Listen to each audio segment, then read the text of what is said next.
Buenas tardes para todos. Mi nombre es Virginia Busnelli, soy médica. Para los que no saben, he realizado mi formación clínica de inicio en endocrinología y luego me he convertido en médica especialista en nutrición. Junto a todas las autoridades de esta sociedad científica que están presentes acá, si prenden la cámara, las doctoras Mónica Katz, Eva López, la doctora Ana Capelletti, les doy la bienvenida a esto, que es la primera jornada de intrusismo organizada por la Sociedad Argentina de Nutrición, en esta ocasión online, dadas las consecuencias mundiales que todos estamos viviendo y que son de público conocimiento. Hola Eva, hola Ana, hola Moni. También saludo a Jorge y a Vale, que ahora los presentaré más formalmente, pero contarles que el objetivo principal de este espacio que hoy estamos generando y que esperamos que sea el primero de muchísimos que podamos compartir, es poner este tema que tanto nos preocupa a todos los profesionales que nos desarrollamos en las distintas áreas de nutrición en agenda de prioridades, ¿sí? Dándole la importancia que se merece y llamándonos a la reflexión sobre el tema. Hemos priorizado que durante esta primera jornada de nutrición nos empapemos de información, que aprendamos, que podamos despojarnos de todas las dudas que tenemos principalmente, tanto en el tema legal como en el tema social, que muchas veces no conocemos del todo, ¿sí? Por eso hoy tenemos la suerte de poder escuchar dos grandes profesionales expertos en ambos temas. Una vez finalizada cada una de las charlas, vamos a empezar a compartir con los expositores las preguntas, lo que vamos a hacer, y la modalidad es que ustedes van a ir escribiendo las preguntas que les surjan y que se les vayan ocurriendo mientras los panelistas dan sus charlas, así yo después las puedo ir leyendo y todos podemos empezar juntos a reflexionar, a discutir, a debatir, para poder a partir de este momento abrir un gran debate y compartir todos los interrogantes que tenemos. Así que a partir de este momento le voy a dar la presentación y la bienvenida al doctor Daniel Grispo. Él es abogado y especialista en Derecho Corporativo. El doctor es egresado de la Universidad de El Salvador, magíster en Derecho Empresario en la Universidad Austral, máster en Administración de Empresa en la Universidad Católica Argentina. Se ha especializado en temas societarios, concursales y en el asesoramiento general de grandes empresas y pymes. El doctor Jorge Daniel Grispo tiene una extensa experiencia en desarrollo empresarial. Es además un destacado escritor, publicista y conferencista. Y hoy tenemos la suerte de tenerlo entre nosotros para que nos comparta todo esto que conocemos tan poco. Te vamos a llenar de preguntas, Jorge. Vamos a hablar de la normativa legal en la Argentina, la comparación con otros países y este tema de intrusismo que tanto nos preocupa. Muchas gracias, Jorge. Estamos muy agradecidos que nos acompañes esta tarde y listos para empaparnos de tus conocimientos. Hola, Jorge. ¿Qué tal? Buenas tardes, muchas gracias a todos. ¿Me escuchan bien? Sí, te escuchamos perfecto. Bueno, perfecto. Realmente el gusto es mío poder acompañarlos esta tarde. Realmente estamos viviendo todos momentos distintos, acostumbrándonos a estas nuevas modalidades. Y me decías que ustedes tienen muchas preguntas. Espero tener alguna respuesta, porque no todas las preguntas tienen respuestas. Así que vamos a empezar en forma inmediata, como para aprovechar el tiempo. Ahí les comparto mi pantalla. Perfecto. Bien, hay algunas cuestiones que es importante tenerlas presentes y que tienen que ver con esto del intrusismo. Entonces, estuve pensando mucho en preparar la charla, estudiando, viendo distintas cuestiones, y llegué a dos conclusiones. La primera, ahora les voy a compartir un video, 2 minutos nada más, es más largo, pero creo que algunas imágenes reflejan mucho mejor que las palabras algunas cuestiones que pasan. ¿Por qué es importante el intrusismo? Entre otras cosas porque puede matar gente.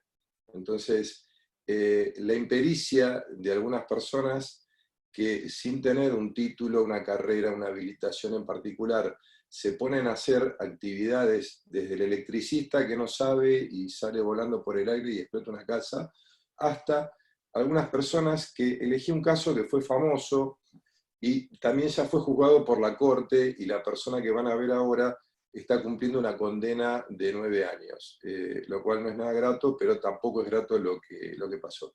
Les comparto un minuto el video, 2 minutos. Charlar con Giselle Rimoló.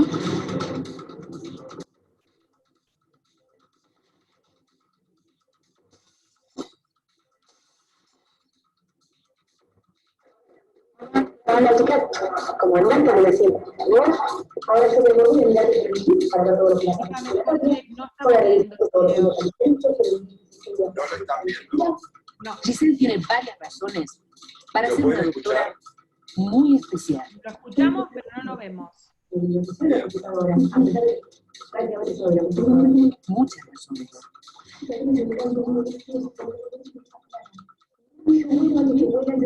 Jorge, ¿me escuchás? Quizás algún otro de los que está viendo lo ve. Cuestiones sobrenaturales.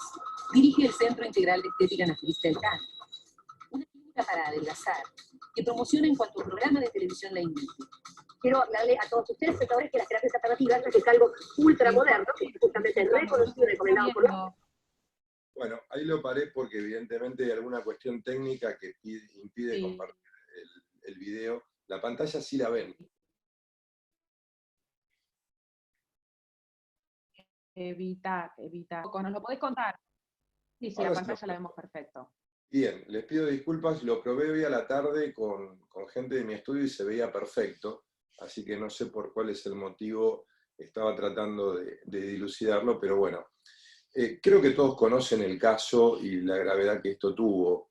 Es un informe, fue el primer informe de Telenoche Investiga, cuando lanzó toda la camada de informes que hicieron sobre cámaras ocultas y una serie de cosas, y acá terminó muriendo una persona, no es broma, esto es muy, muy complejo, y esto del intrusismo profesional está íntimamente relacionado con casos de falsos médicos, falsos nutricionistas.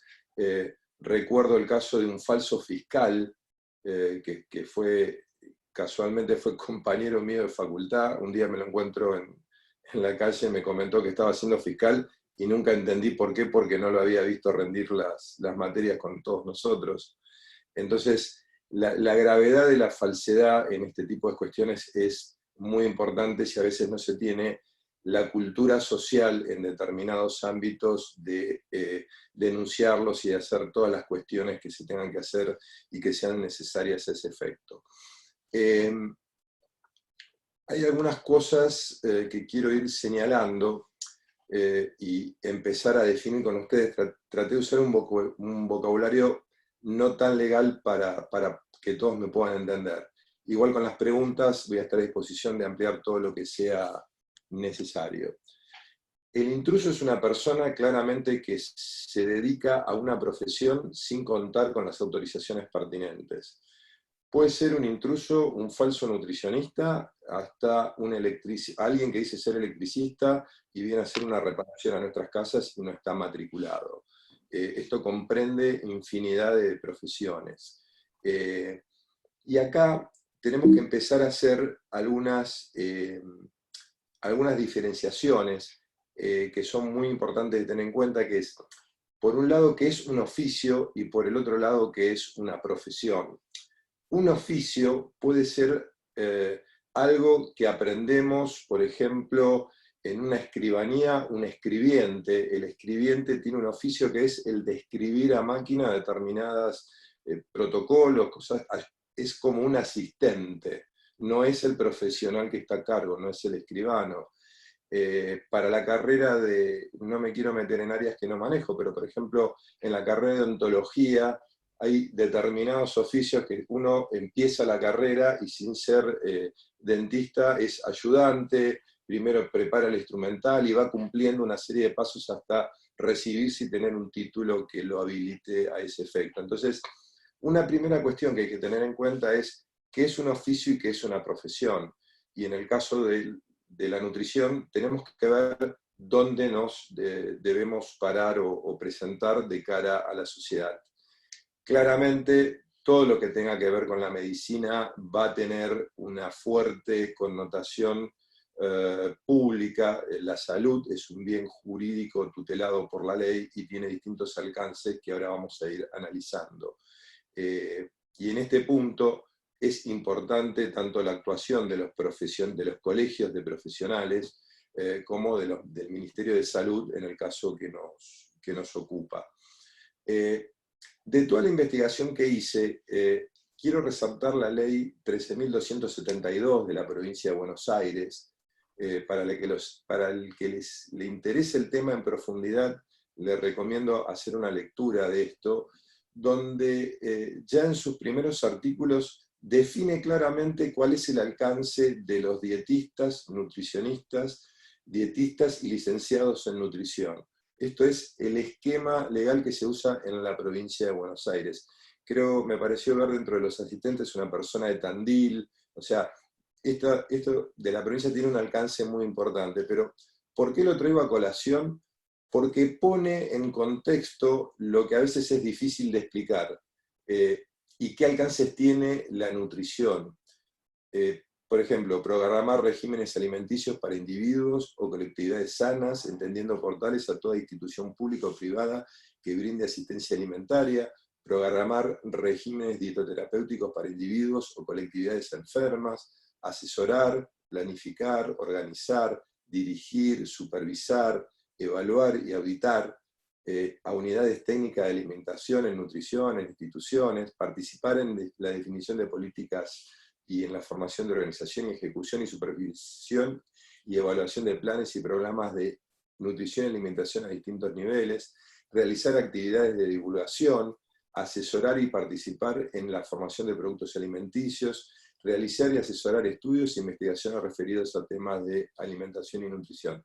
Lo leí muy rápido, pero porque quiero señalar con esto que es muy abarcativa la actividad que está regulada en la provincia de Buenos Aires. O sea, contamos con una legislación provincial, no con una legislación nacional. O sea, cada provincia, cada estado provincial debería ir regulando la actividad. Por ejemplo, en el caso de la Ciudad Autónoma de Buenos Aires, sería algo diferente a lo que está pasando en la provincia de Buenos Aires.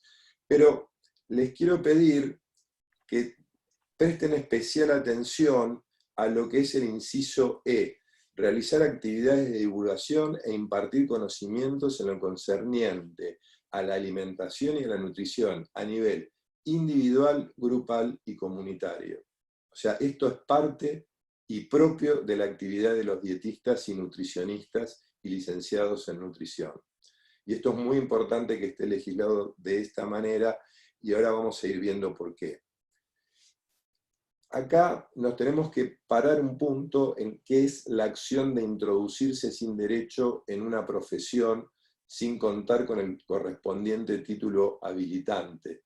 Porque a partir de ahí, si por ejemplo mi personal trainer me viene a entrenar hoy a la tarde, a las 8 de la noche supuestamente, obviamente estamos en cuarentena, eso no va a pasar, y me empieza a dar consejos de alimentación y me trae una dieta y empieza a tratar de, quizás con muy buena voluntad, no estoy diciendo que todos obren con mala intención o con un fin de lucro, no se requiere un fin de lucro para dar, por ejemplo, un abogado. Yo tengo título habilitante, tengo una matrícula, estoy colegiado y tengo la habilitación legal para dar consejos legales. Ahora, puede haber una persona que sepa mucho más derecho que yo, pero si no tiene el título habilitante, no le puede dar el consejo legal a otra persona, no está validado para aconsejar.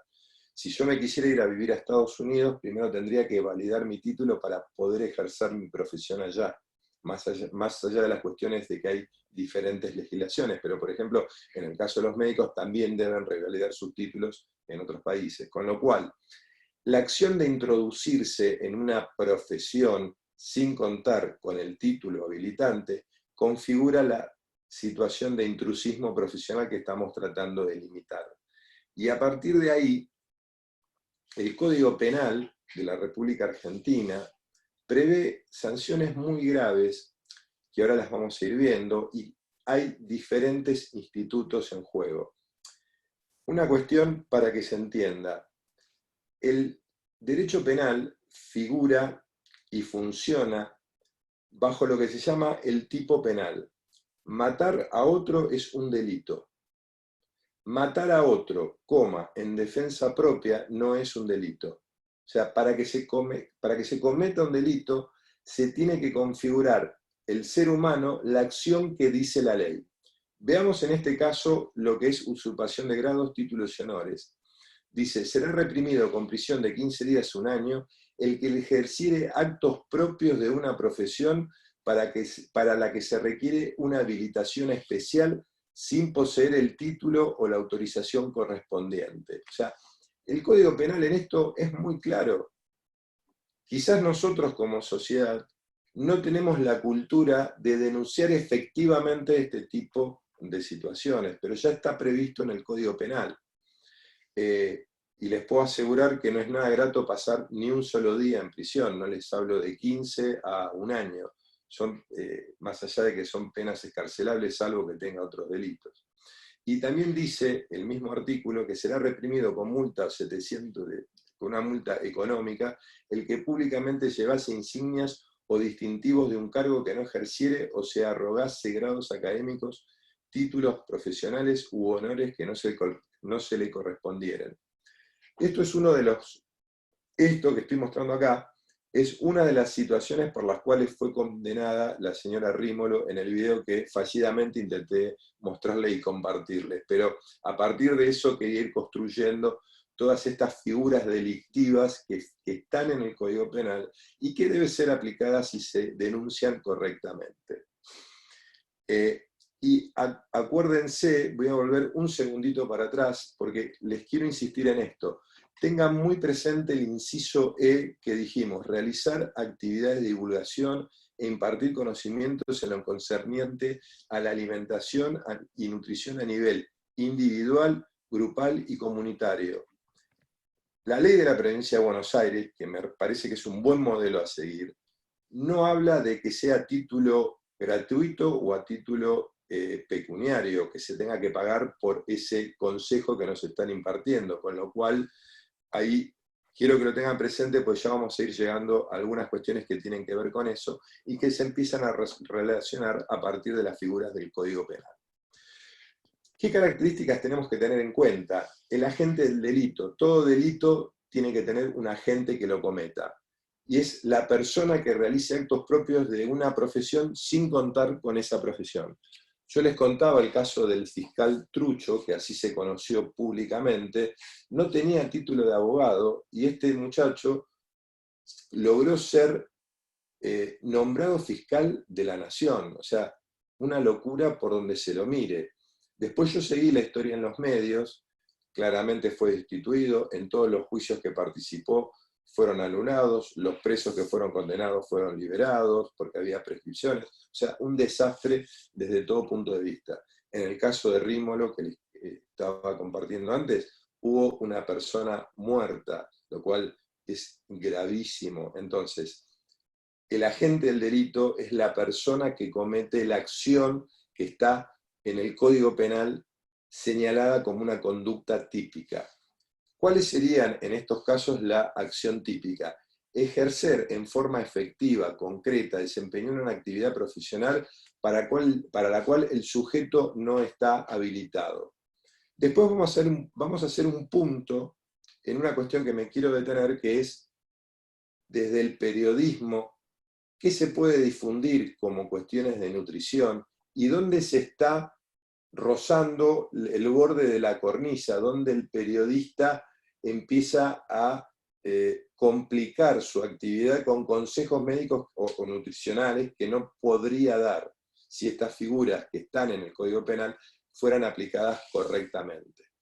Dentro de las acciones típicas, acá lo aclaré muy bien, la norma no exige que la actividad desarrollada irregularmente tenga notoriedad pública, pudiendo llevarse a cabo en ámbitos privados.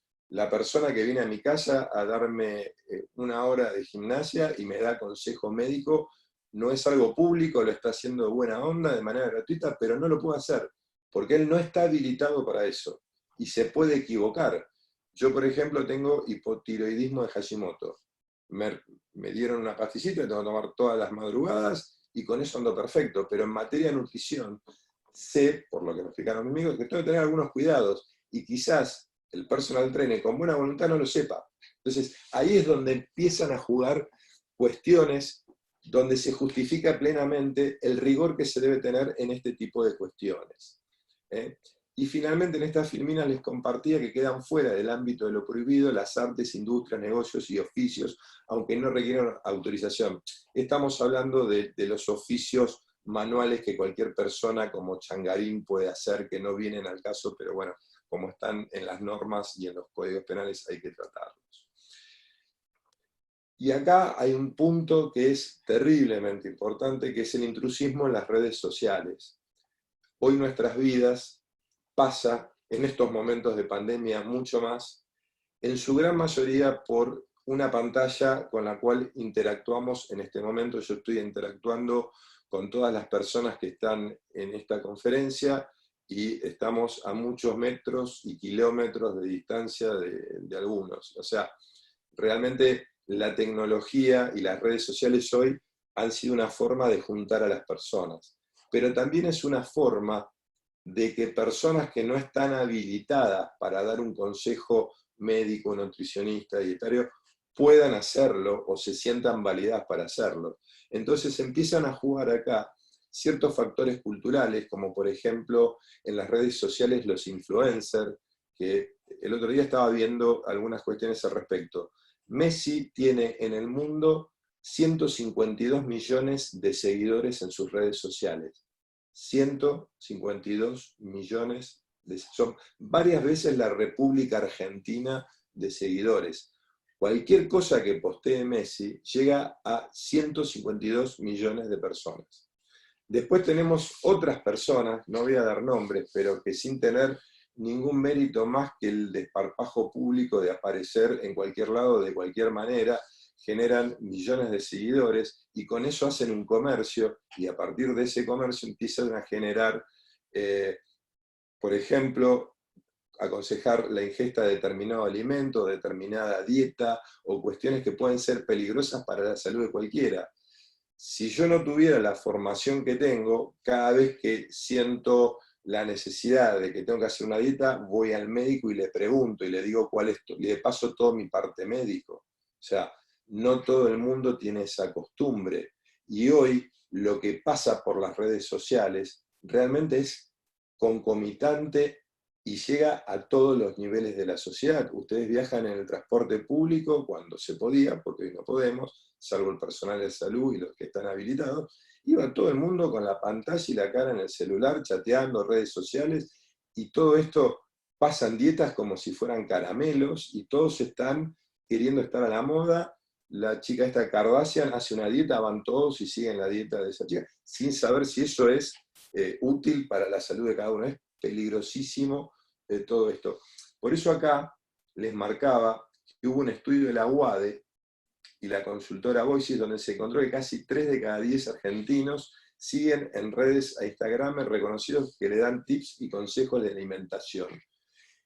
Y en las jóvenes, yo ya paso las 5 décadas, en los que son muchos más jóvenes que yo, esto ya es lo habitual, la forma de relacionarse. Entonces, creo que ustedes como nutricionistas van a tener un desafío, y como Sociedad Argentina de Nutrición toda, mucho más, de poder tratar de imponer conductas sociales acordes a los tiempos que corren.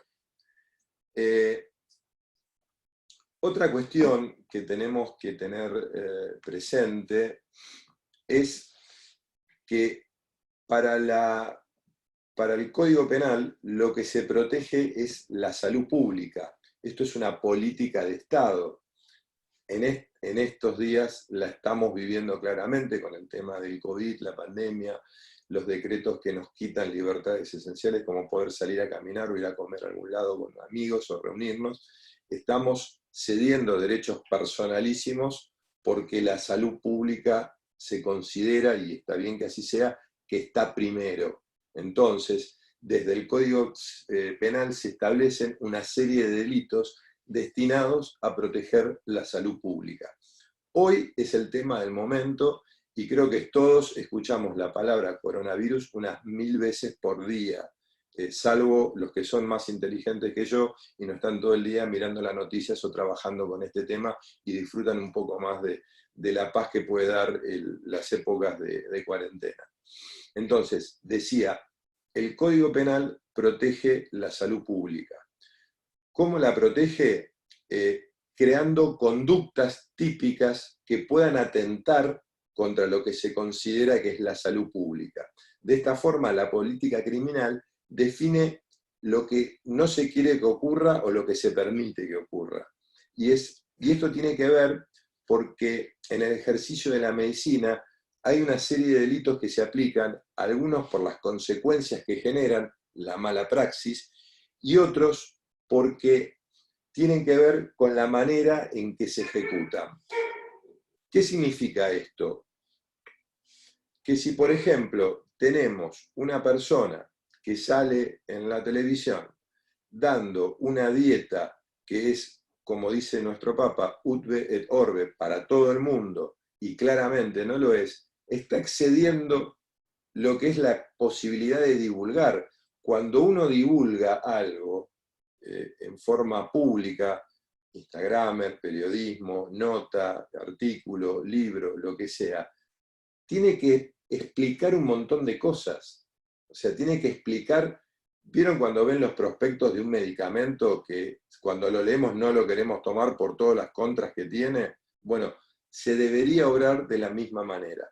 Lamentablemente, en nuestro país no tenemos esa cultura desde los tribunales de justicia para juzgar a una persona que salió en Twitter recomendando una dieta que era fantástica porque esa persona con esa dieta bajó 25 kilos, y que si la hago yo por ahí me muero de inanición porque aparte de ser abogado hago deporte y entreno 2 horas por día, sí o sí, todos los días de mi vida. Entonces yo claramente tengo una carga de alimentos distinta a una persona que está sentada y que no hace otra cosa. Entonces hay un montón de cuestiones que ustedes las saben mejor que yo y no me las voy a poner a explicar, que remarcan la importancia de todo esto, pero son ustedes, como profesionales de la nutrición, los que tienen que levantar la voz y señalar ese tipo de conductas. De chico me decía mi abuela, cuando no te gusta algo hay que tocar el pito y tocarlo muy fuerte para que todos te escuchen.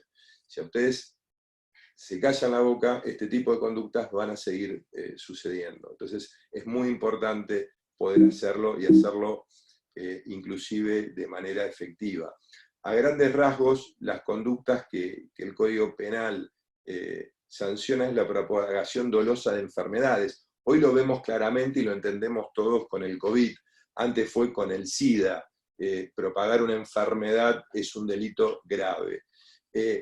Otra cuestión muy importante que se relaciona con lo que le vengo diciendo del inciso E que les mostraba hace unos minutos atrás, es la venta sin autorización de medicamentos. Incluye la violación de los términos de la receta, modificando o excediendo estrictamente lo definido por el médico. Esto, hay mucha gente que viene, te vende. Después tendríamos que discutir si el suplemento, que no es medicamento, está incluido en esto o no, y ahí se empiezan a abrir una serie de interrogantes, porque lo que les dije, el Código Penal tiene tipos de conducta, y si la conducta no es tal cual lo dice la norma, no es delito. Entonces, pero quería señalarlo esto para que se vaya entendiendo. También tenemos toda la cuestión regulatoria de la ANMAT. No me voy a explayar ahora sobre esto porque necesitaría 1 hora y media para explicárselos. Pero básicamente tenemos una norma que es el artículo 204 del Código Penal que establece toda una serie de modalidades de comisión de delitos que no establecen penas más graves en relación a la naturaleza del medicamento. ¿Qué quiero decir con esto? Por ejemplo, las personas que están autorizadas para vender, comercializar en especie, calidad o cantidad no correspondiente a la receta médica. Por ejemplo, las farmacias que preparan determinados medicamentos pueden hacer una cosa, pero no pueden hacer otra, no los podrían producir en masa. Son preparaciones artesanales para las cuales están autorizadas. Para los que hagan en forma diversa de lo declarado o lo convenido, o sea, un farmacéutico puede vender en la farmacia, pero no puede ir al kiosco de la esquina a hacerlo. Entonces, hay determinadas reglamentaciones que por ahí a ustedes les parecen verdades de perogrullo o cosas que son, que se dan por entendidas, pero cuando uno tiene que entrar a analizar un delito, es muy importante detenerse en cada una de las cuestiones que se han ido planteando o sucediendo. Todo delito tiene un íter. Íter es un espacio de tiempo en el cual se cumple. Si yo cometo el delito de matar a una persona, el íter comienza cuando voy a la casa de armas y compro el revólver, vengo a mi casa, lo cargo, lo pienso, lo planeo y por ahí lo cometo dentro de 10 días. Eso es un íter de 10, 11 días de la comisión del delito. En el caso que estamos tratando de intrusismo profesional, hay inclusive delitos que son de ejecución continuada. O sea, no quiero dar nombres en casos que no están juzgados, pero por ahí médicos que tienen su matrícula vencida y siguen ejerciendo la profesión. Ahí el íter delictivo es como que se prolonga en el tiempo. La persona que da consejos de nutrición en las redes y lo continúa haciendo, si no tomó la precaución de dar todas las cosas malas que puede producir esa dieta en particular, y claramente quizás esté cometiendo este tipo de conductas. Entonces, es muy importante poder determinar todas las cuestiones relacionadas a la forma en que se desarrolla la actividad del intruso. Después tenemos el artículo 208 del Código Penal, que es otro delito distinto, que dice que el que sin título ni autorización para el ejercicio de un arte de curar o excediendo los límites de su autorización, anunciare, prescribire, administrare o aplicar habitualmente medicamentos, aguas, electricidad, hipnotismo o cualquier medio destinado al tratamiento de las enfermedades de las personas, aún a título gratuito. El que con título o autorización para el ejercicio de un arte de curar, anunciare o prometiere la curación de enfermedades a término fijo o por medios secretos o infalibles. El que con título o autorización para el ejercicio de un arte de curar prestare su nombre a otro para otro que sin título o autorización ejerza los actos a que se refiere el inciso 1 de este artículo. Como pueden ver, esta norma es muy comprensiva de actividades que ciertas personas realizan a diario y no deberían hacerlo. Por eso es muy importante tener en mente todas estas cuestiones. Para ir terminando, todos los delitos que venimos hablando y que están en el Código Penal son delitos de acción pública. Esto implica que cualquier ciudadano o entidad puede deducir las denuncias pertinentes. Si nosotros vemos a alguien que está cometiendo una actividad que podría ser eventualmente juzgada como un delito, podemos denunciarlo. También es importante aclarar que cualquier institución que ostente representatividad y que tenga personería puede constituirse en querellante en dichas causas. Por ejemplo, en la del falso fiscal, el Colegio de Abogados intervino como parte de querellante, porque había una persona que estaba ejerciendo funciones públicas, fiscal, de abogado.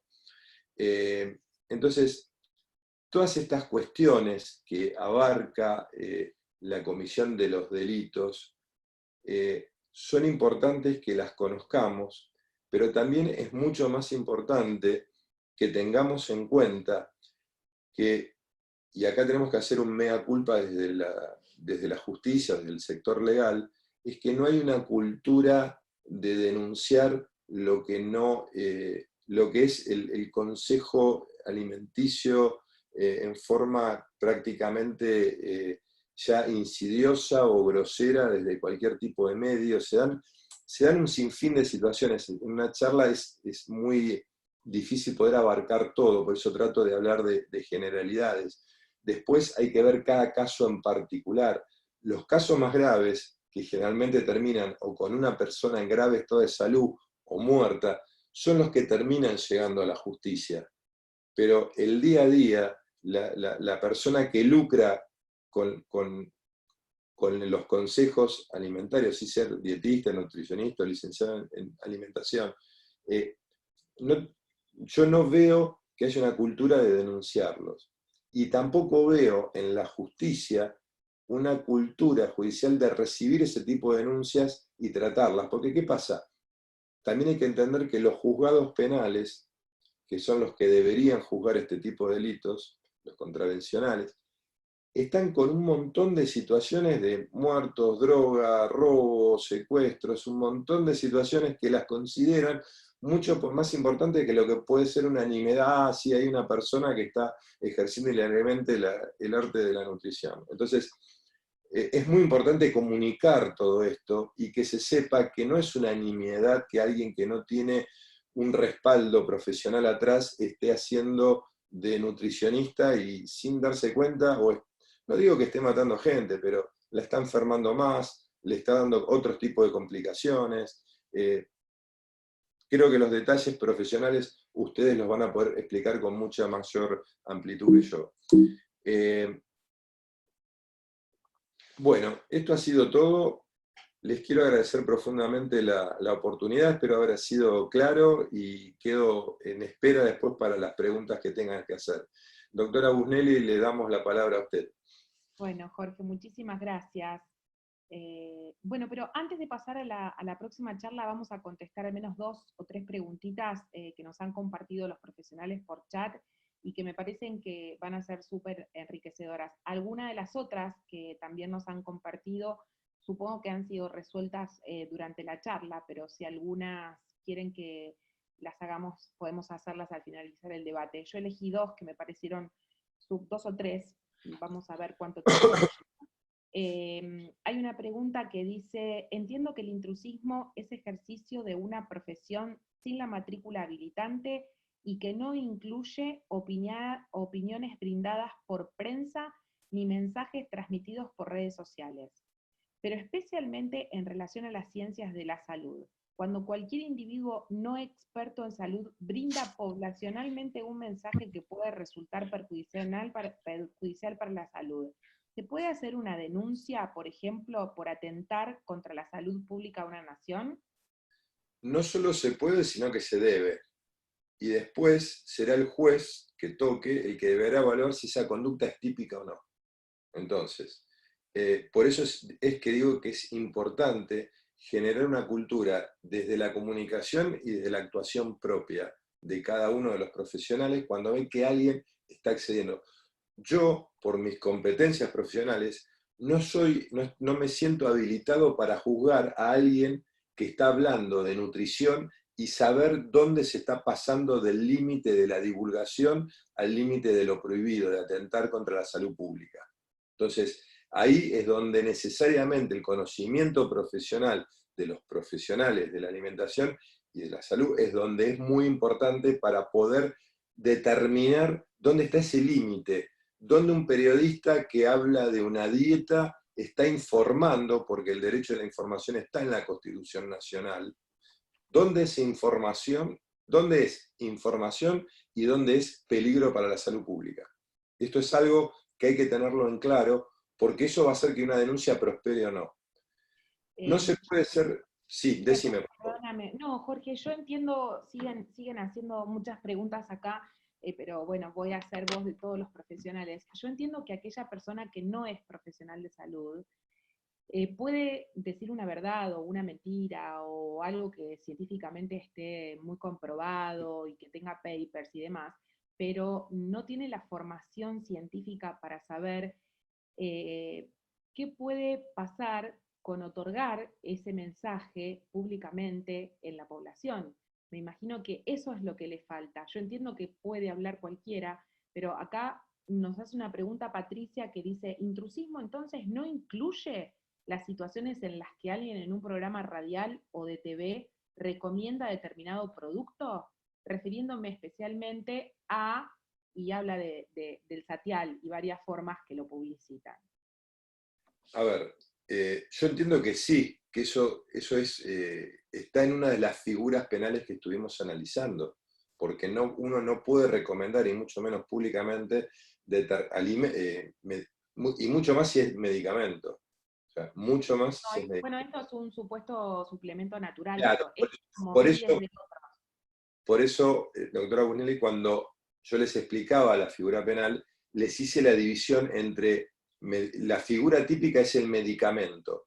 Distinto es el suplemento yo lo voy a llamar en mi ignorancia dietario, ustedes me dirán después qué tipo de suplemento, pero acá hay una división, porque para que sea un delito tiene que estar tipificado en el Código Penal. El problema es que no hay una tipificación de suplementos vitamínicos o de lo que sea.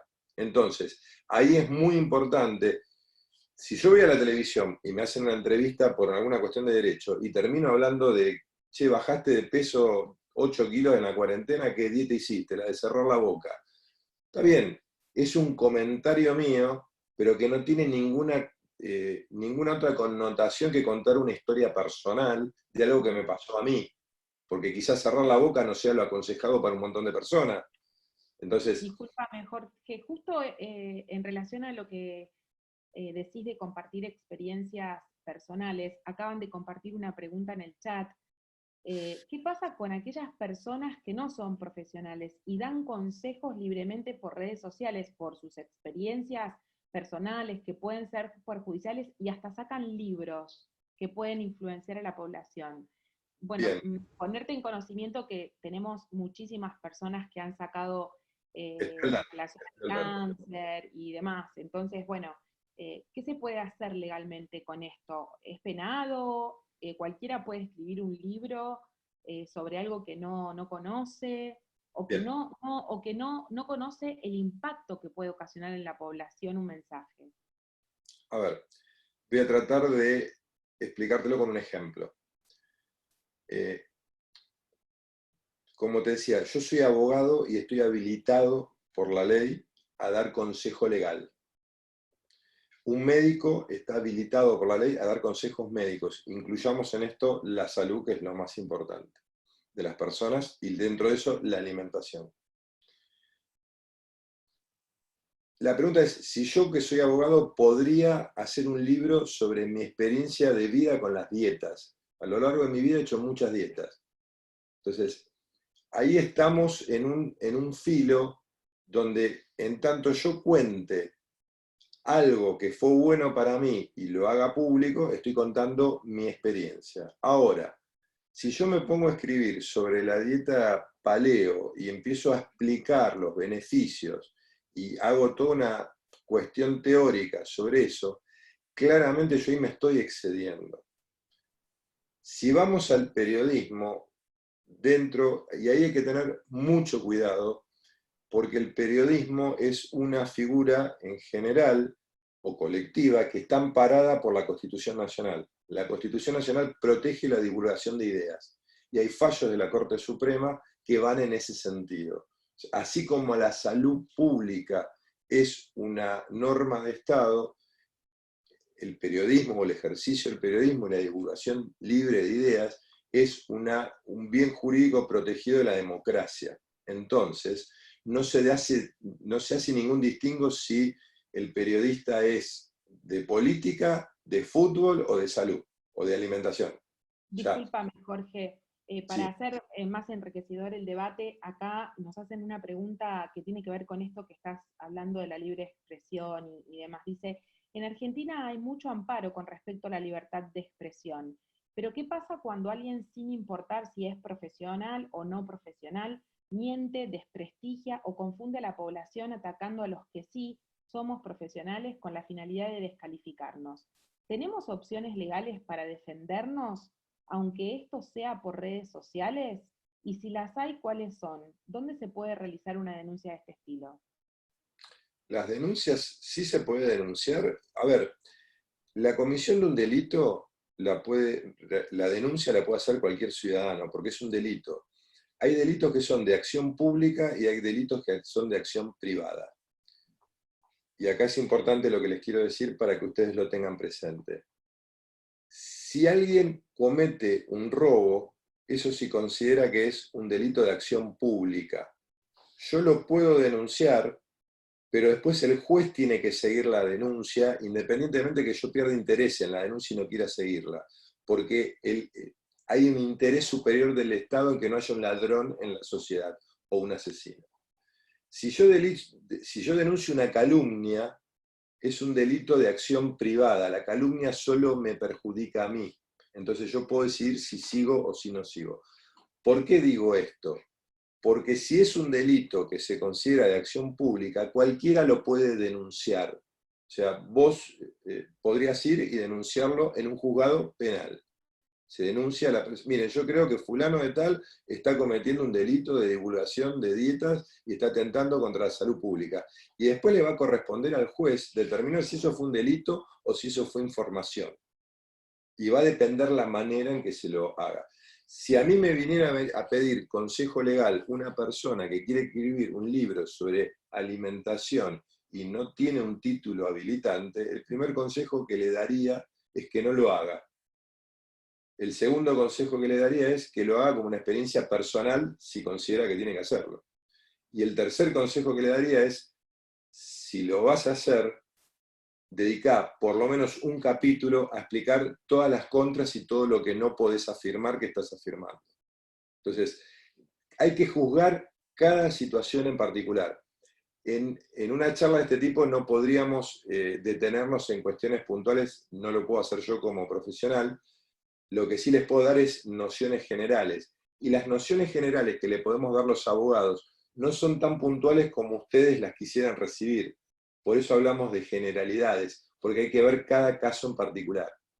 Jorge, Entonces, te agradecemos mucho. La verdad es que es excelente tener la oportunidad de poder aprender de todos estos temas, además de actualizarnos. Pero claro, entendemos que cada caso tiene que ser individualizado y que tenemos que, bueno, a buscar asesoramiento, ¿no? Para saber que, y no tener miedo de denunciar. Me parece que esto sí, sí. es muy importante. Vamos a compartir ahora una charla hermosa, ya está ahí con la cámara prendida. Ella es Valeria Sol Groisman, es licenciada en Comunicación, periodista y docente universitaria, cursó la maestría en Periodismo de Clarín y la Universidad de San Andrés con una beca al mérito académico, trabajó en el diario La Nación y como periodista freelance, fue redactora de discurso político en una de las principales consultoras de comunicación, y acá lo voy a resumir un poquitito, ¿vale? Porque si no, con semejante currículum no termino más. Valeria es coautora y colaboradora de varios libros, es docente, asesora, también es conferencista y muchas cosas más, así que hoy tenemos la suerte de poder escucharla exponiendo sobre este tema que es posmodernidad, posverdad, desinformación y fake news e intrusismo. Hola Vale, gracias por estar aquí. Hola Virginia, gracias por la presentación. Bueno, para mí es un honor estar acá con ustedes y un placer también. Voy a intentar compartir pantalla, no soy una genia con la tecnología. Bueno, acá tenemos paciencia, estamos todos... Claro, por suerte sí. La gente está muy contenta, dice que ha sido muy esclarecedor la charla de Jorge. A ver, ¿se ve la pantalla? Se ve perfecto, solo te queda poner la copita Sí, para sí, poder compartir. Perfecto. ¿Ahí estamos o no? Estamos, Vale. Buenísimo. Bueno, la idea es darles un pantallazo o explicarles un poco el contexto social en el que se da este fenómeno del que hablaba Jorge, el intrusismo, y para eso voy a hablar de 3 temas. Voy a empezar hablando de la posmodernidad, porque es la posmodernidad, digamos, el puntapié que da lugar de alguna manera a la posverdad, que es este proceso que ahora les voy a contar un poquito más, o que les voy a contar un poquito más. Y vamos a hablar de la desinformación y finalmente el intrusismo, que es el tema que nos convoca hoy. Así que, bueno, arrancamos. Cuando pensamos en la posmodernidad, tenemos que pensar que cualquier periodo histórico del que podamos hablar, tanto la modernidad como la posmodernidad, y ahora la posverdad, si es que podemos llamarlo un nuevo periodo histórico, no dejan de ser relatos, son convenciones sociales y culturales. La historia misma es un relato. Entonces, me resultaría bastante difícil, lo hablaba con Virginia el otro día, decir si hoy estamos viviendo en la posmodernidad o si ya pasamos a una etapa posterior, que podría ser la posverdad, para muchos autores es la posverdad, o si con la aceleración tecnológica que estamos viviendo a partir de esta pandemia, ya estaríamos entrando en una nueva fase, aunque todavía no la hayamos nombrado. De todas maneras, vamos a arrancar a explicar un poquito de la posmodernidad para entrar en tema, porque sin posmodernidad no habría posverdad. La posmodernidad fue estudiada por muchísimos autores, yo les voy a hablar particularmente de 6, que me parecen los más pertinentes respecto de los temas que vamos a hablar.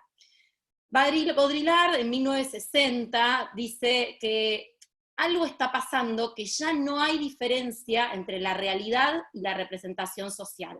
O sea, entre la realidad que percibimos, en la realidad tangible, lo que vemos, lo que escuchamos, lo que tocamos, y la representación social, que podría ser desde una foto, un texto, un libro, y hoy con la tecnología, bueno, todo lo que se les ocurra, desde una serie, un posteo en las redes sociales, también el arte, por supuesto. La tecnología hace que la realidad sea un simulacro. La realidad misma ya es un simulacro, está pensada como simulacro. Y para explicarles esto, me gustaría contarles, no sé si alguna vez leyeron este cuento, de Borges y Bioy Casares, Ser es ser percibido. En este cuento, Borges y Bioy Casares cuentan la historia de un hombre oriundo de Núñez, que solía caminar por las callecitas de Núñez todos los días, y un día descubre que el estadio de River no está más. Pero resulta que él sigue escuchando en la radio partidos en los que cierto relator, cierta persona, habla de los partidos de fútbol en la cancha de River, recita, digamos, los goles, bueno, todo el partido, ¿no? Relata el partido de fútbol. Entonces, él se propone investigar qué está pasando con esto, por qué el estadio no existe más, pero por otro lado, en la radio él escucha el partido. Y llega a hablar con el presidente de otro club, del club Almagro creo que era, y el presidente del club le dice, bueno, en realidad el fútbol no existe hace muchísimo tiempo. Hace muchísimos años que se jugó el último partido de fútbol, y lo que hoy todos como sociedad entendemos como partido de fútbol no es más que una construcción, un relato que se propaga todos los fines de semana a determinada hora por la radio. Entonces, ese es un claro ejemplo de cómo la tecnología hace que la realidad sea un simulacro. O sea, ese partido de fútbol era un simulacro, el fútbol ya no existía, y el remate de este cuento es, esta persona, este oriundo de Núñez, le dice al supuesto, digamos, creador de estos partidos de fútbol, pseudo partidos de fútbol ficticios, le dice, bueno, pero ¿cómo la gente lo cree? Si alguien se entera de que esto está pasando, ¿qué va a pasar?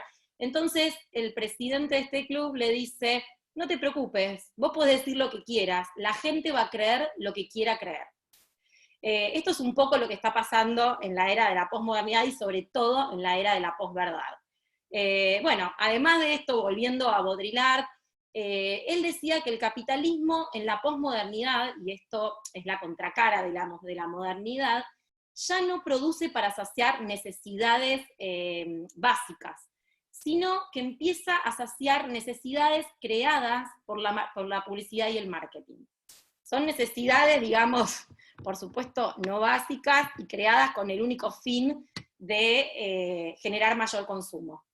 Daniel Bell, que algunos autores contemporáneos lo citan como el primer autor que habló de posmodernidad, aunque es posterior a Baudrillard, su texto, dice, y coincide bastante con Baudrillard, dice, no hay distinción entre vida y arte, y entre realidad y ficción.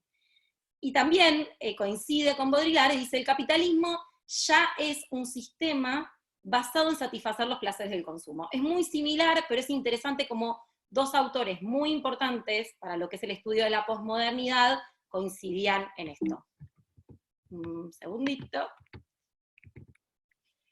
Bueno, por otro lado tenemos a Lyotard, que en 1979 dice que en la posmodernidad hay un escepticismo muy fuerte frente a los relatos universales, a los que él define como totalitarios. O sea, estos relatos universales podrían dar lugar a regímenes totalitarios.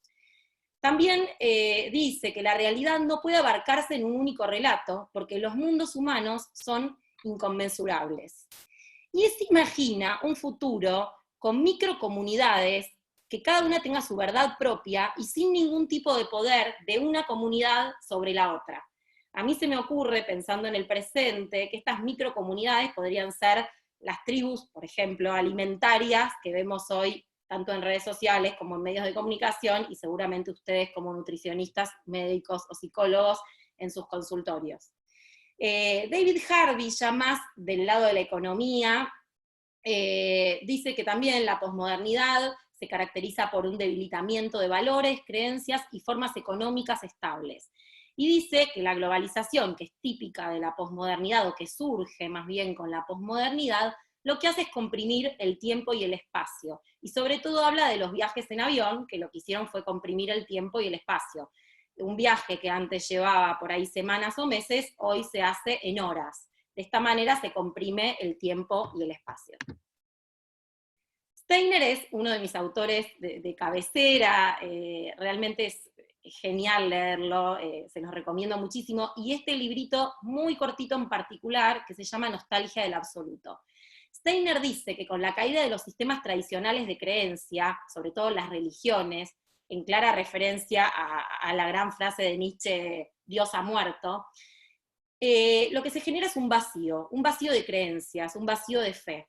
Y así surgen las metareligiones, que son mitologías o sistemas totales de creencias alternativos que pueden tener fundamento científico o no, eso no importa, pero que se caracterizan por una dependencia similar a la que genera la religión, o sea, una fe ciega.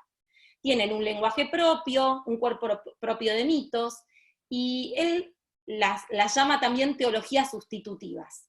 En este libro, él, cuando ejemplifica, dice que 3 mitologías o metareligiones podrían ser, después de la caída de los grandes sistemas tradicionales de creencias, sobre todo, como les dije, la religión, la antropología de Lévi-Strauss, el psicoanálisis y el marxismo. Hoy la verdad que estas para mí ya serían casi religiones, y hoy las metareligiones serían, por ejemplo, como les dije antes, las tribus alimentarias, o muchos ismos, fanatismos, negacionismos, que ya vamos a hablar de esto. Pero lo importante es que lo que se da en la posmodernidad es la creación de infinitos sistemas de creencia, y esto da lugar a infinitas verdades. Hoy acá somos casi, no sé si 100 pantallas, el Zoom es característico de estos tiempos que corren, digamos, hoy yo diría que la cultura del Zoom es la cultura más importante que nos caracteriza, que podría caracterizar estos tiempos, y me atrevería a decir que detrás de cada una de estas pantallas hay una verdad. Cada uno de ustedes tiene una verdad. Seguramente sean verdades contrapuestas, y me parece bárbaro que así sea, pero vamos a ver cuál es el peligro de que no se confíe ni siquiera en las verdades probadas científicamente, que tienen sustento científico. Václavic, tal vez lo conocen, dice que creer que la propia visión de la realidad es la realidad misma es una peligrosa ilusión, pero lo peor de todo, lo más peligroso, es esta misión mesiánica que tienen algunos, sobre todo fundamentalistas, de sentirse en la obligación de transmitir esa realidad totalmente subjetiva y parcial al resto de la sociedad. O sea, tratar de organizar el mundo de acuerdo con esa percepción subjetiva. El fanatismo, dice Amos Oz, es muy de generar un enemigo, un otro, y tratar de generar adeptos, digamos, que se sumen a la movida en contra de esa opinión divergente. Václavic dice que esta actitud es un crimen de pensamiento. Se me ocurría, y en esto, bueno, vuelvo un poco a lo que decía Jorge cuando le preguntaron recién en el chat, le hicieron alguna pregunta, en los influencers que luego de superar una enfermedad comparten con la comunidad consejos pseudocientíficos. La verdad que, digo, nadie puede decir nada contra alguien que vivió una enfermedad, transitó una enfermedad, quiere contar su experiencia, eso no deja de ser un relato en primera persona, un relato íntimo, una literatura del yo, como se lo conoce en la crítica literaria, pero el problema es cuando ya estas personas no solo cuentan su historia, sino recomiendan batidos, recetas, tratamientos, dicen que la única forma, digamos, de superar cierta enfermedad es dejando de lado ciertos grupos de alimentos. Bueno, ustedes lo sabrán mucho mejor que yo. Esta semana, justo mirando un poco en redes lo que está pasando, encontré una cuenta de una médica, porque esto también pasa entre los médicos, y eso es lo peligroso, médicos o nutricionistas que avalan este tipo de consejos pseudocientíficos. Una nutricionista que se propone desmedicalizar el hipotiroidismo, así como lo escuchan, dice que las pastillas contra el hipotiroidismo, o sea, la levotiroxina sería una especie de chupete, así entre comillas, chupete, que lo que genera es que la gente entre como en un circuito, digamos, del que no puede salir. Y que en realidad lo que hay que hacer para superar esa enfermedad es cambiar hábitos alimentarios y demás. Bueno, esto para debatir, ¿no? Después. Entonces, ¿de qué hablamos cuando hablamos de posmodernidad? Hablamos de una crítica al racionalismo, una revalorización de la subjetividad, búsqueda de nuevas formas de expresión. Hoy podríamos pensar en los emojis, en el lenguaje simplificado, esto de poner el qué con la Q y el apóstrofe, los memes. Bueno, el compromiso social pierde vigor, hay un auge del narcisismo, el yo adquiere mucha fuerza, sobre todo con estos relatos en primera persona, y la experiencia como fuente de sabiduría. El consumo se erige como valor primordial, hay una finalización o una decadencia de los relatos universales, comienza lo que hoy conocemos como globalización, como ya hablamos, y ya no hay una verdad, sino que hay tantas verdades como personas en el mundo. A mí me encanta este titular del periódico, que es un periódico español, en el que Zygmunt Bauman dice: la única certeza es la incertidumbre. O sea, la única certeza que tenemos en la posmodernidad, y sobre todo hoy en la posverdad, es la incertidumbre. Sabemos que sabemos muy poco. Me parece interesante para empezar a hablar de la posverdad. 2017. En el 2017 la revista Time publica esta tapa: ¿la verdad se murió o la verdad está muerta? Y ahí empieza a circular o se incorpora la palabra posverdad como un término que hoy, bueno, ya se extiende a toda la sociedad y todos conocemos, ¿no? Pero en ese momento los estudiosos de la comunicación empezaron a hablar de la posverdad. En el 2016, el diccionario Oxford la elige como palabra del año. El diccionario Oxford elige todos los años una palabra, que es la palabra, digamos, que de alguna manera marcó un antes y un después en la sociedad, y define a la posverdad como las circunstancias en las que los hechos objetivos influencian menos a la opinión pública que las apelaciones a la emoción o las creencias personales. De alguna manera podríamos entender que esta definición comprende o interpreta que es un proceso que se da naturalmente. Pero un año después, el mismo año que la revista Time publica esta tapa que les acabo de mostrar, la Real Academia Española incorpora también el término de posverdad y lo define bastante diferente. Dice que es la distorsión deliberada de una realidad que manipula creencias y emociones con el fin de influir en la opinión pública y en actitudes sociales. Ya la Real Academia habla de intencionalidad, de manipulación, y da a entender de que la posverdad o la desinformación o la información falsa está creada con ciertos fines. Entonces, ¿qué es la posverdad? Bueno, si tuviéramos que definir la posverdad, diríamos que es un clima de época en el que la experiencia, las emociones y la opinión pesan más que el dato duro, la evidencia científica y la voz del experto. No importa ya tanto la verdad como un relato universal, porque el relato universal ya no va más, sino que importa mi verdad. Chulhan, que en lugar de hablar de la posverdad, habla de la era posfáctica, dice: nos embriagamos en esta era con el medio digital sin que podamos valorar por completo las consecuencias de esta embriaguez. Y algunas de las consecuencias son, por ejemplo, el estrellato líquido. Este término no existe, es un neologismo, parafraseando a Zygmunt Bauman, que habla de modernidad líquida y de amor líquido. Yo digo que lo que está pasando hoy es un poco esto, ¿no? Se está dando un estrellato líquido. Hay muchas influencers que si no tuvieran, digamos, si las redes sociales no existieran, o si no tuvieran la cantidad de seguidores que tienen, no tendrían la voz de autoridad que las redes sociales les otorgan. No estarían, su discurso no estaría legitimado. Entonces, lo que vemos son muchos profesionales que sin un recorrido académico, ni clínico, ni trayectoria, se convierten en voz de autoridad, solo validados o legitimados por la cantidad de seguidores que tienen en sus redes sociales. Por supuesto que estas personas no hubiesen llegado a los medios de comunicación en otro momento, pueden llegar hoy gracias a esta plataforma que son las redes sociales. Y esto, bueno, es bastante peligroso, como venía diciendo Jorge, como también comentó Virginia, y como vi que en el chat ustedes estaban comentando.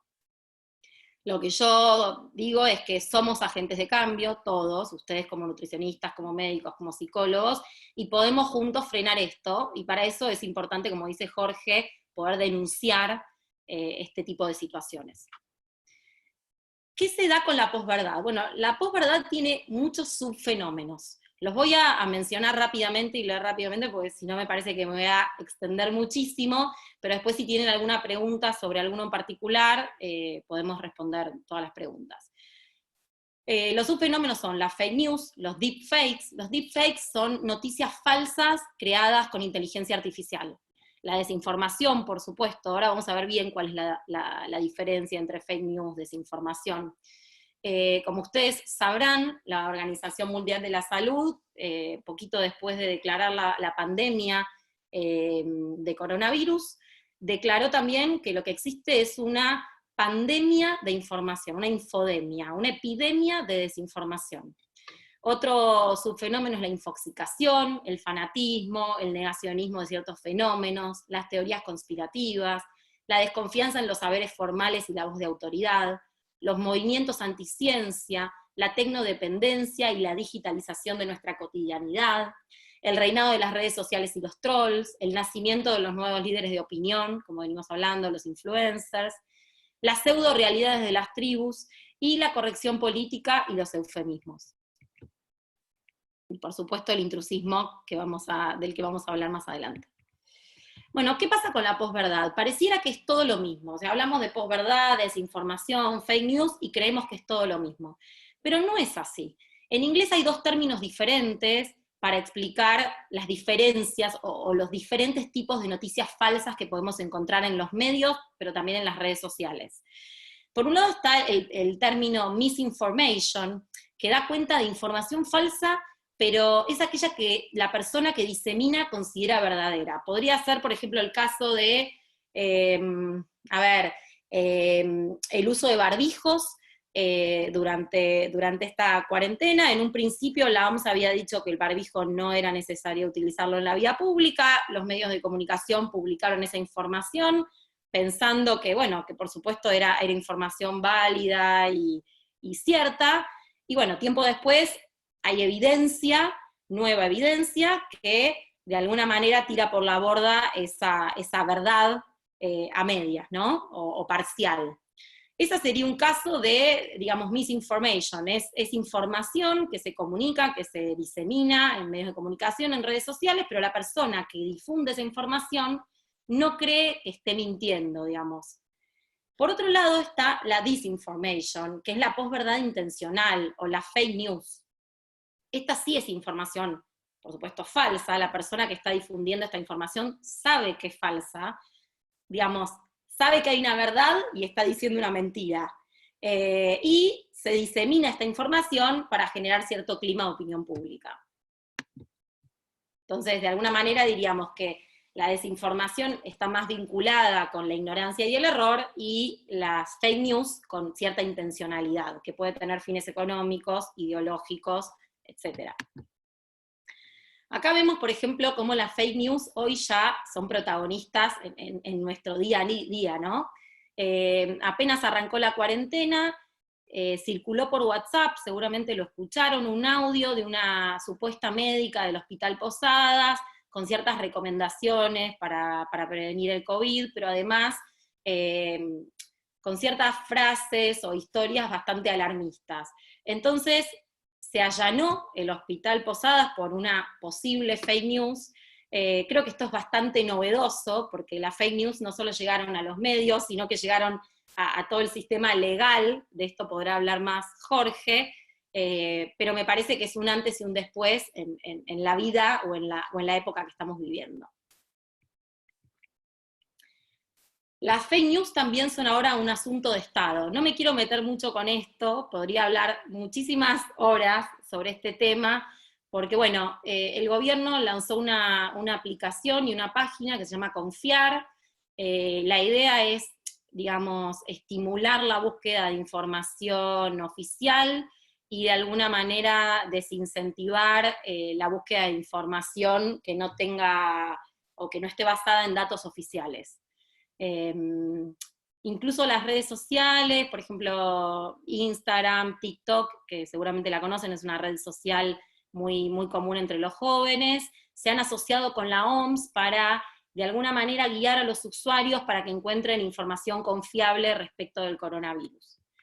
Pero acá, digamos, entramos en una polémica, porque yo creo que la desinformación se la enfrenta más con educación y consumo crítico que con control de la información.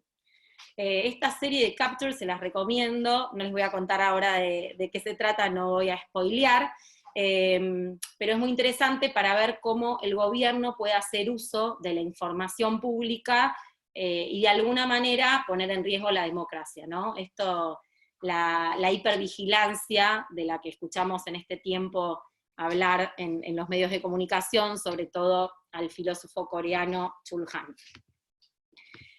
Y me pregunto si estamos dispuestos a ceder nuestra libertad a costa de más seguridad, que es esta discusión que estamos teniendo, ¿no?, en estos días. Bueno, ahora quiero que juguemos un juego, si tienen ganas. Virginia me va a ayudar, porque yo no estoy con el chat. Vir, ¿estás ahí? Sí, estoy acá, estoy acá. Bueno, la idea es la siguiente. Estos 4 titulares se utilizaron en un estudio que se hizo en la Universidad Complutense de Madrid para investigar qué llegada tienen las fake news a la sociedad española, en la sociedad española. Entonces, estos titulares se usaron en este estudio. Acá hay 2 titulares que son fake, 2 titulares que son verdaderos, y a mí me gustaría que en el chat pongan los 2 números de los 2 titulares fake, de las 2 noticias falsas. A ver si la pegan o no la pegan. Vos me decís, Vir, cómo va, ¿eh? Te digo, dale, vamos a ver. Mientras les voy contando que este estudio es muy interesante porque arrojó datos, digamos, sorprendentes. El 86% de los españoles tenía dificultades para distinguir entre fake news y noticias verdaderas. Se entrevistó a 1.720 personas y solo acertaron 280. Vamos a ver si acá tenemos más suerte. Me parece que estamos más familiarizados con la fake news. Te pusiste a hablar y no pude compartirte. Primero que te están diciendo que la charla es hermosa, muy buena charla, tenés muy lindas devoluciones, y hay gente, no es tu tía, tu abuela, nadie, todos te están diciendo. Bueno, menos mal, muy buena. No tengo fans. No acá. tenés fans. Bueno, 3 y 4, 1 y 4, 2 y 3, 1 y 2 son reales, dice Marina. 1 y 3, 3 y 4, 3 y 4, 3 y 4, 3 y 4, 3 y 4, 2 y 4 verdaderas, había que decir las falsas. Sí, había que decir las falsas.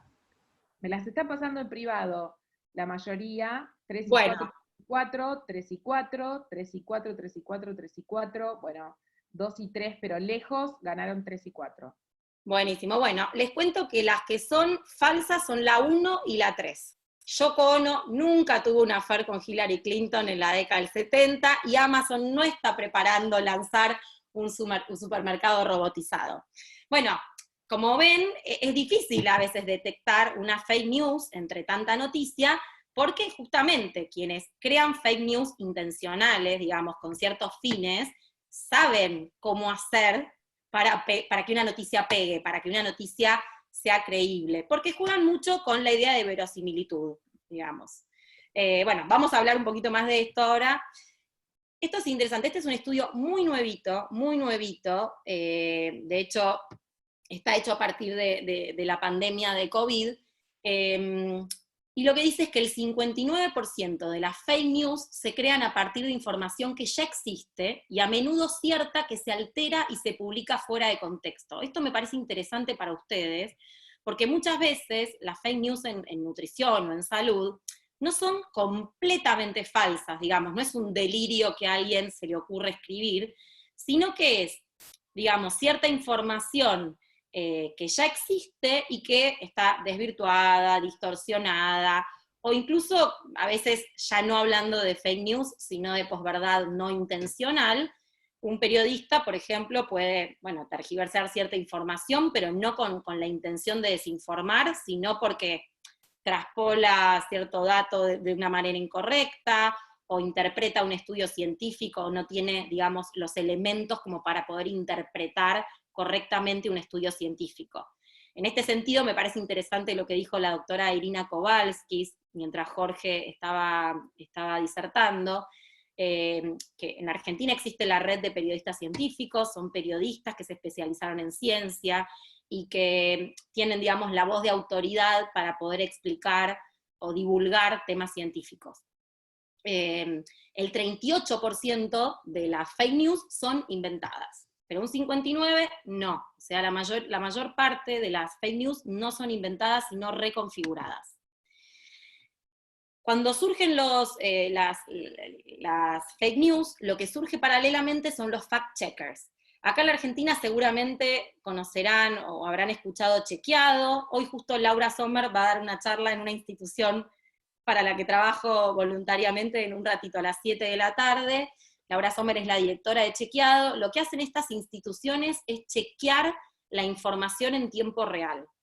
Por supuesto que no llegan a chequear todas las noticias que salen en los medios, pero sí eligen ciertas noticias que son importantes porque tienen, digamos, intervención en la gestión de lo público, y a partir de esa selección de noticias lo que van haciendo es chequear estas noticias. Pero, buena noticia, en un rato les voy a explicar a ustedes cómo hacer para individualmente poder chequear las noticias, cada uno desde su casa, con algunas apps que se pueden descargar y que son muy fáciles de usar. Bueno, seguramente habrán escuchado esta frase, es muy famosa: miente, miente, que algo quedará. Esta frase en realidad no se dijo así, la verdadera fue, o la original fue: una mentira repetida adecuadamente 1000 veces se convierte en una verdad. Quien la dijo fue Joseph Goebbels, ministro de propaganda de la Alemania nazi. Y lo que quiero mostrar con esta frase, y también con la frase de Dostoyevsky en Los hermanos Karamazov: quien se miente y escucha sus propias mentiras llega a no distinguir ninguna verdad ni en él ni alrededor suyo o de él. Esta es la traducción literal. Lo que quiero mostrarles es que las fake news siempre existieron, siempre se construyó la realidad con ciertos fines, los medios de comunicación construyeron realidad.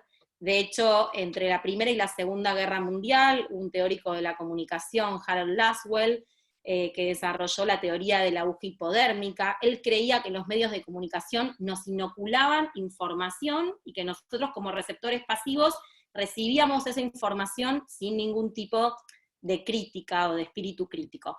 Esa teoría hoy ya sabemos que no existe, sabemos que las personas no recibimos información pasivamente, no somos esponjas pasivas, como dice Silvia Iparraguirre, sino que podemos de alguna manera hacer un análisis crítico de lo que leemos, de los discursos y de las imágenes, digamos, que recibimos, pero hay que practicar mucho, hay que practicar mucho. Y esto es lo que falta, y también lo que falta es que en las currículas escolares se les enseña a los chicos a interpretar textos, a comparar los textos de un y otro medio, como para poder ver dónde está la verdad, ¿no? Wag the Dog, les dejo acá la referencia, es una película, probablemente la vieron, con Dustin Hoffman, en la que se muestra cómo, a partir de un affair romántico del presidente de los Estados Unidos, un equipo de productores cinematográficos monta una guerra totalmente ficticia en un país perdido cerca de Albania para tapar el affair romántico del presidente. O sea, la realidad siempre se construyó, no es nuevo. Lo nuevo es el poder de viralización que tienen las fake news hoy con digamos, no solo la aceleración de las tecnologías, sino el reinado de las redes sociales. Y acá me meto un poquito en este tema que me parece sumamente interesante y del que ya venimos hablando, de la libertad de expresión. ¿Se puede decir cualquier cosa en nombre de la libertad de expresión? Esta película, Negación, cuenta la historia de Deborah Lipstadt, una docente universitaria especializada en Holocausto. Esta que ven acá es Deborah, la verdadera Deborah, y acá, bueno, está el flyer de la película. Esta historiadora, lo que le pasa es que la acusan, digamos, hay un historiador totalmente autodidacta, en realidad no es historiador, sino que es un autodidacta, un estudioso de la supuesta historia, que le dice que el Holocausto no existió. Entonces ella lo que se propone es demostrar que el Holocausto sí existió. Y bueno, y lo que vemos en la película es todo ese juicio que se lleva a cabo y esa lucha entre la verdad y, bueno, la mentira, si se puede decir de alguna manera. Y en el momento cúlmine de la película, en una conferencia de prensa, Deborah Lipstadt dice dos frases que me parecen geniales. Dice: la Tierra es redonda, John Lennon está muerto y el Holocausto existió. Hay hechos, hay opiniones y hay mentiras. Es interesante para pensar todo esto que veníamos hablando y las preguntas que surgieron, hasta qué punto, porque existe la libertad de expresión, y está bárbaro que así sea, porque por supuesto gracias a la libertad de expresión vivimos en democracia, se puede decir cualquier cosa aunque eso sea una mentira, y aunque eso ponga en riesgo la salud de un país o de todo el mundo, ¿no? Pero la posverdad es un callejón sin salida. Bueno, vamos a hablar un poquito de esto ahora. Lo que sí les puedo decir es que, según varios estudios, y acá les cito uno, para 2022 la mitad de las noticias van a ser fake news. Y el problema, como les dije antes, es que si bien esto ya existía, hoy somos animales virales. ¿Qué quiere decir? Compartimos todo sin pensarlo, sin leerlo, incluso esto, sin leer. O sea, seguramente se sentirán identificados, y no los quiero hacer sentir culpables con esto que estoy diciendo, pero seguramente más de una vez habrán compartido por WhatsApp un audio o una nota que les llegó sin leerla toda, digamos, hasta el final. Y eso es peligroso, porque ustedes, como profesionales, no deberían compartir, digamos, contenido sin chequear que eso sea verdad, por un lado, porque bueno, por supuesto que ponen en riesgo, digamos, la salud, ¿no? Ahora vamos a hablar un poquito más de esto. Marc Amorós, en su libro Fake News, la verdad de las noticias falsas, dice que una sociedad desinformada vive condenada a la ceguera. Y si dejamos de creer en las noticias y solo creemos en aquellas que reafirman nuestra forma de pensar y nuestras creencias, lo que pasa es que crece la burbuja y crece la cámara de eco.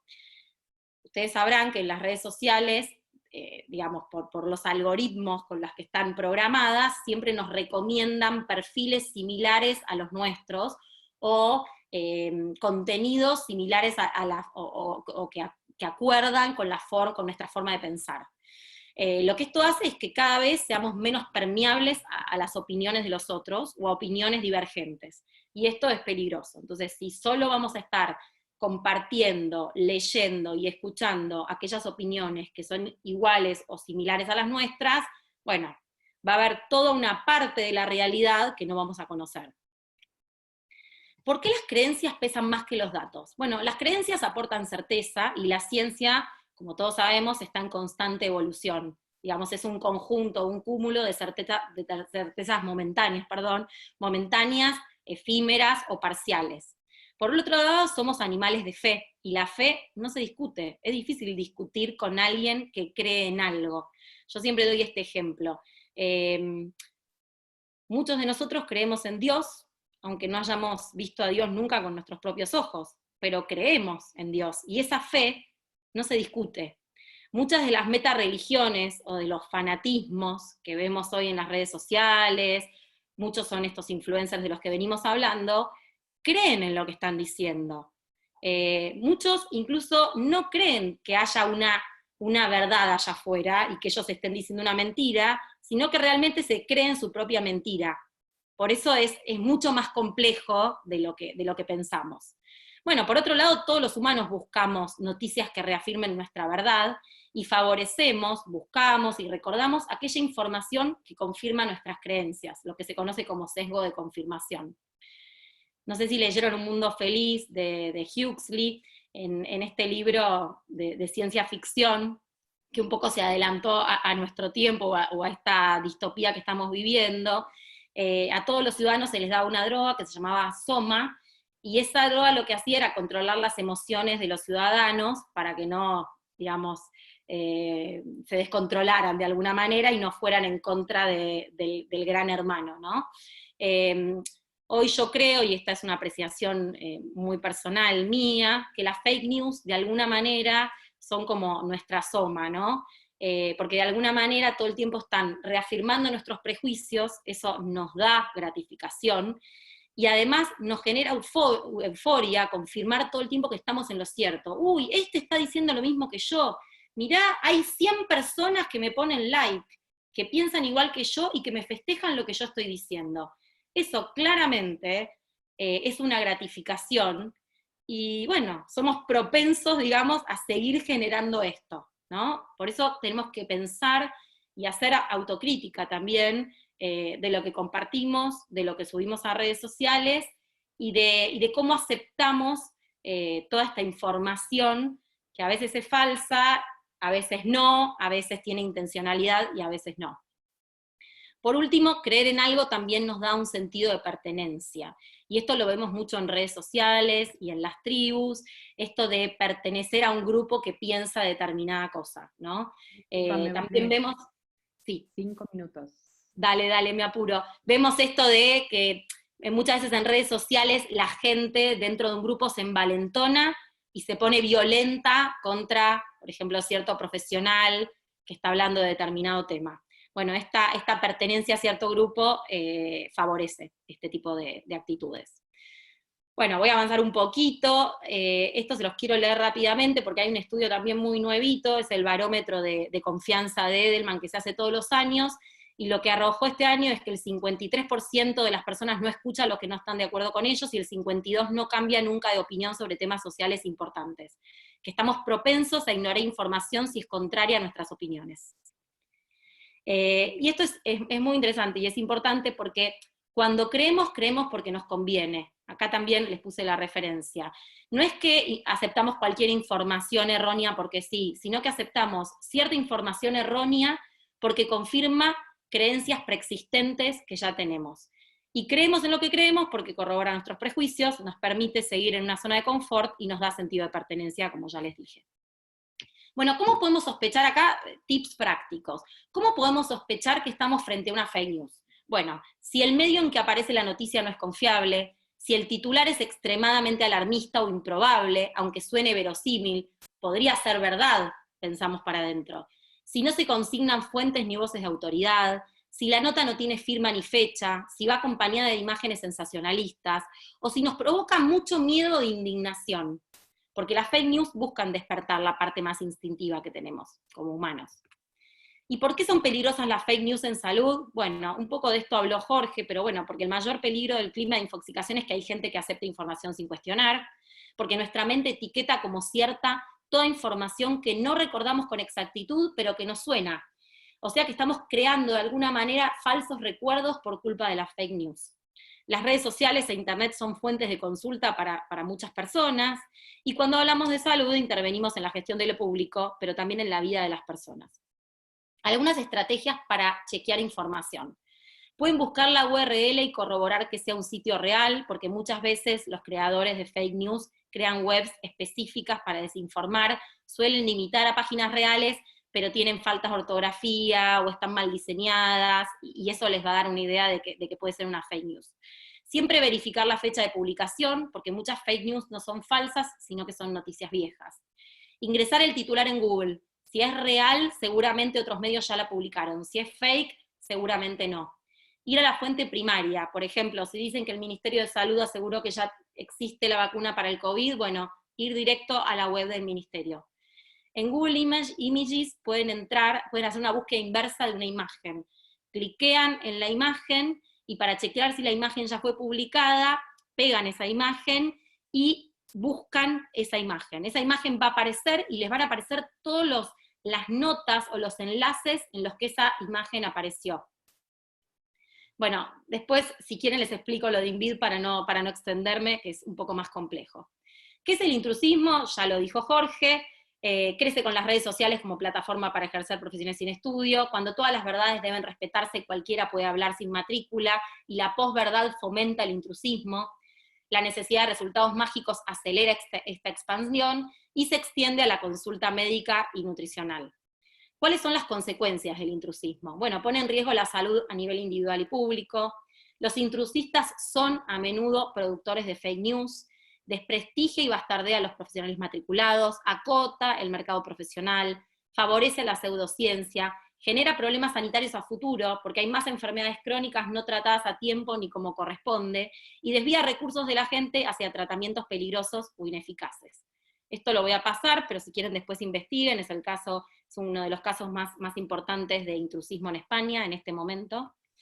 En la epidemia de gripe de 1918 ya se hablaba de alguna manera de fake news y se recomendaba seguir solo las indicaciones de los médicos y no de los pseudocientíficos. ¿Y qué podemos hacer para luchar contra el intrusismo? Bueno, en principio, como les decía, no compartir contenido de influencers que no tengan matrícula, realizar campañas contra el intrusismo. Estas campañas deben hacer foco en los peligros de atenderse con pseudo profesionales sin matrícula, y también deben aclarar que experiencia personal no es sinónimo de experiencia profesional. Educar a los pacientes para que estos puedan detectar a profesionales no matriculados, incluir intrusismo en las currículas de la universidad, porque cuanto más se conozca esta práctica ilegal, más fácil va a ser denunciarla y detectarla antes. Crear observatorios de intrusismo que centralicen las denuncias o brinden asesoramiento legal. Y acá les dejo algunas preguntas que me hice al preparar esta presentación. ¿Qué va a pasar con el intrusismo después de esta pandemia? ¿Va a pesar más la solución mágica y la confirmación de prejuicios o el cuidado de la salud? ¿Qué va a pasar con el movimiento anticiencia? ¿Si se va a revalorizar la voz de los expertos? ¿Qué lugar va a ocupar la ciencia de acá en adelante? Bueno, y como última reflexión, en materia de salud tenemos que depositar nuestra fe en la evidencia científica y no en las emociones, en las opiniones y en las experiencias. Muchísimas gracias y perdón por haberme extendido tanto.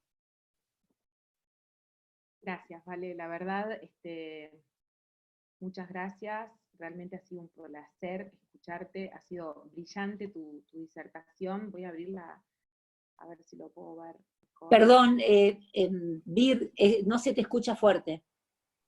¿No se me escucha? Más fuerte. Bueno, ¿ahí me escucha mejor? Mejor.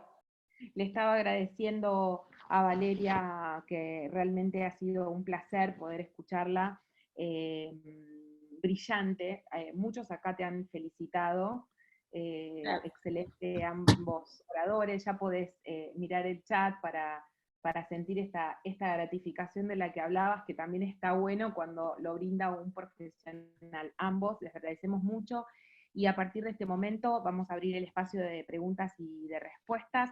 Yo voy a aprovechar la suerte que tengo de ser la coordinadora para hacerles la primera pregunta, que mientras ustedes hablaban me la anoté, porque hace unos días atrás, por ahí Moni se acuerda de lo que voy a contar, una colega que es licenciada en nutrición nos compartió al mail de la SAN, y también algunos de los que formamos parte de la comisión directiva en forma personalizada, un posteo que había aparecido en una red social que incluía la foto de una chica muy joven, muy linda, rubia, muy coqueta, en una bella cocina, y abajo del posteo decía lo siguiente, lo tengo anotado: hola a todos, soy cocinera y puedo armarte un plan para que comas cada día mejor y logres el cuerpo que tanto estás buscando hace tanto tiempo sin lograrlo.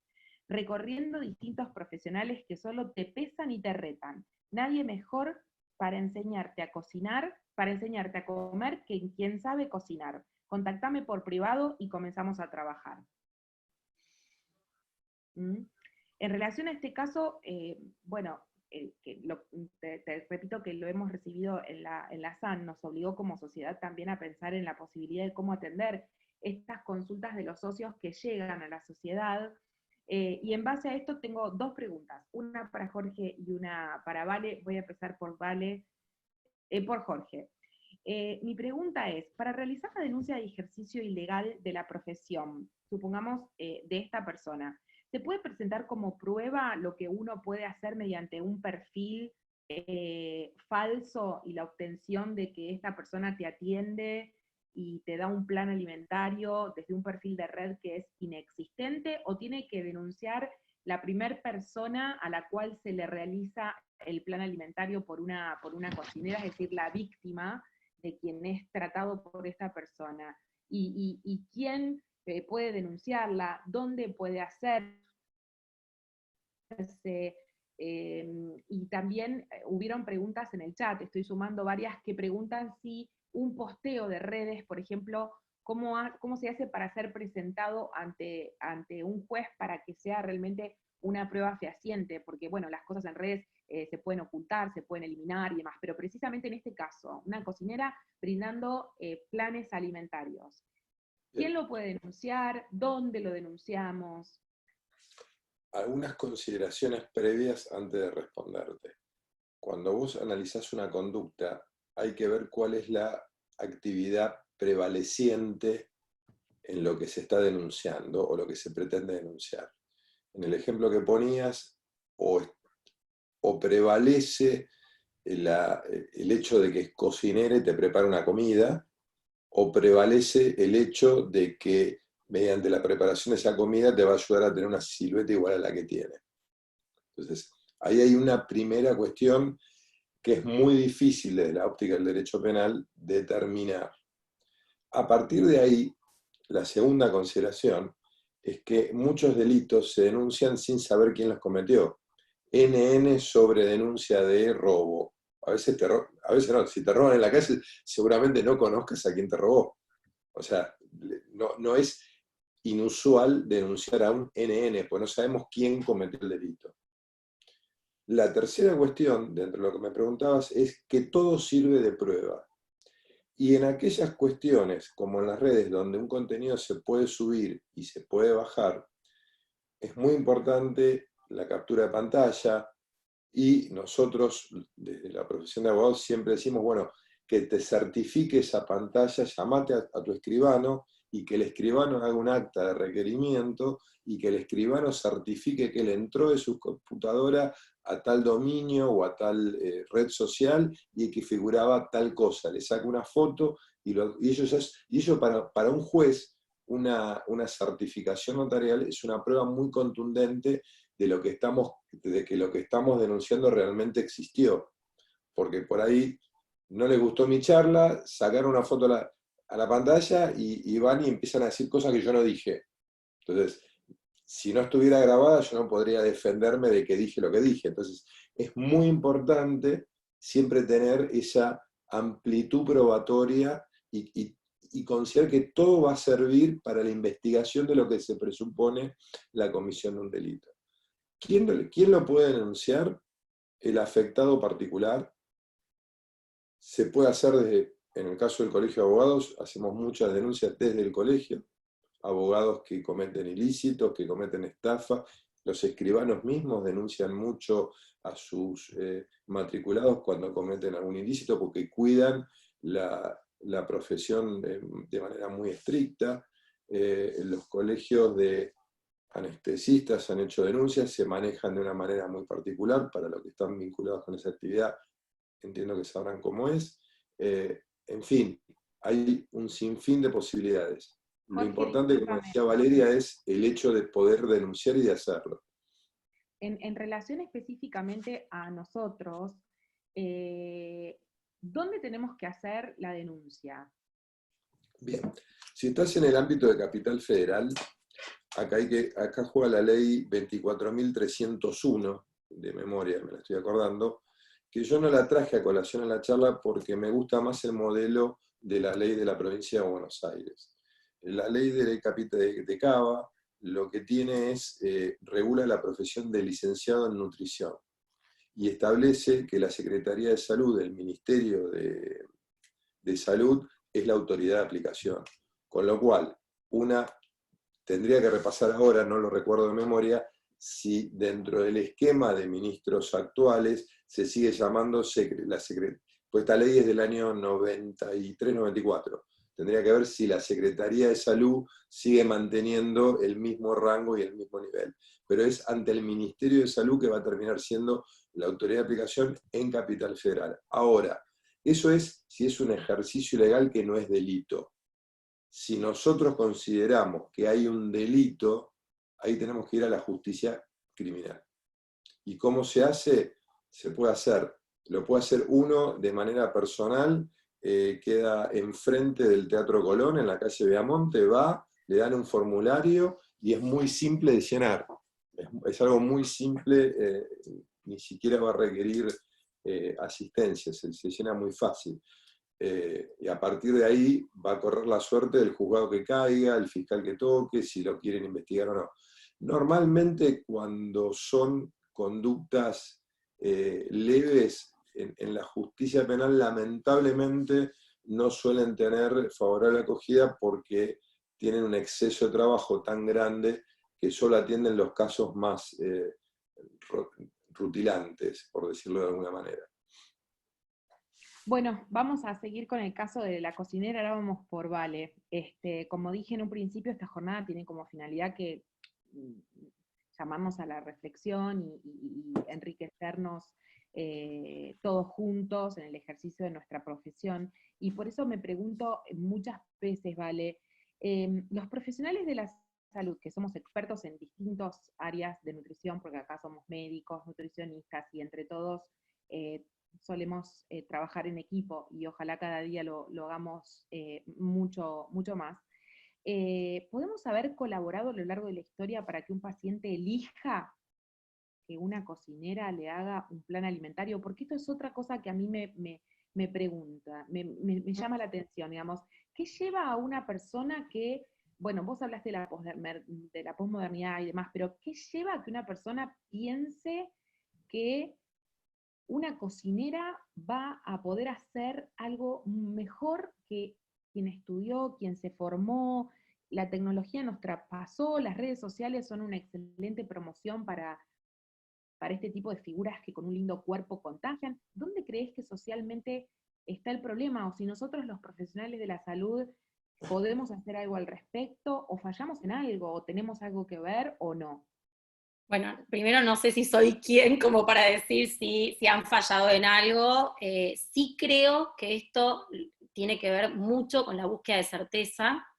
O sea, la gente en este mundo, digamos, de incertidumbre en el que estamos viviendo, la gente está buscando certeza constantemente, como les venía diciendo, buscan fe, buscan creer en algo, eso por un lado. Por otro lado, creo que las influencers en particular, que algunas son famosas, otras no, lo que generan es cierta, digamos, posibilidad de identificación, ¿no? La gente se siente más cercana a un influencer que a un médico que siempre fue la voz de autoridad, o sea que hay como, digamos, un nivel superior en el médico que en el paciente. Entiendo que muchos médicos, nutricionistas y psicólogos no lo entienden así, y entienden que el conocimiento, digamos, en salud sobre un paciente se va construyendo de a dos, entre el médico y el paciente, porque el médico sabe mucho de salud, pero el paciente es el que más sabe sobre su salud, o sobre sus hábitos, o sobre lo que siente o lo que le pasa.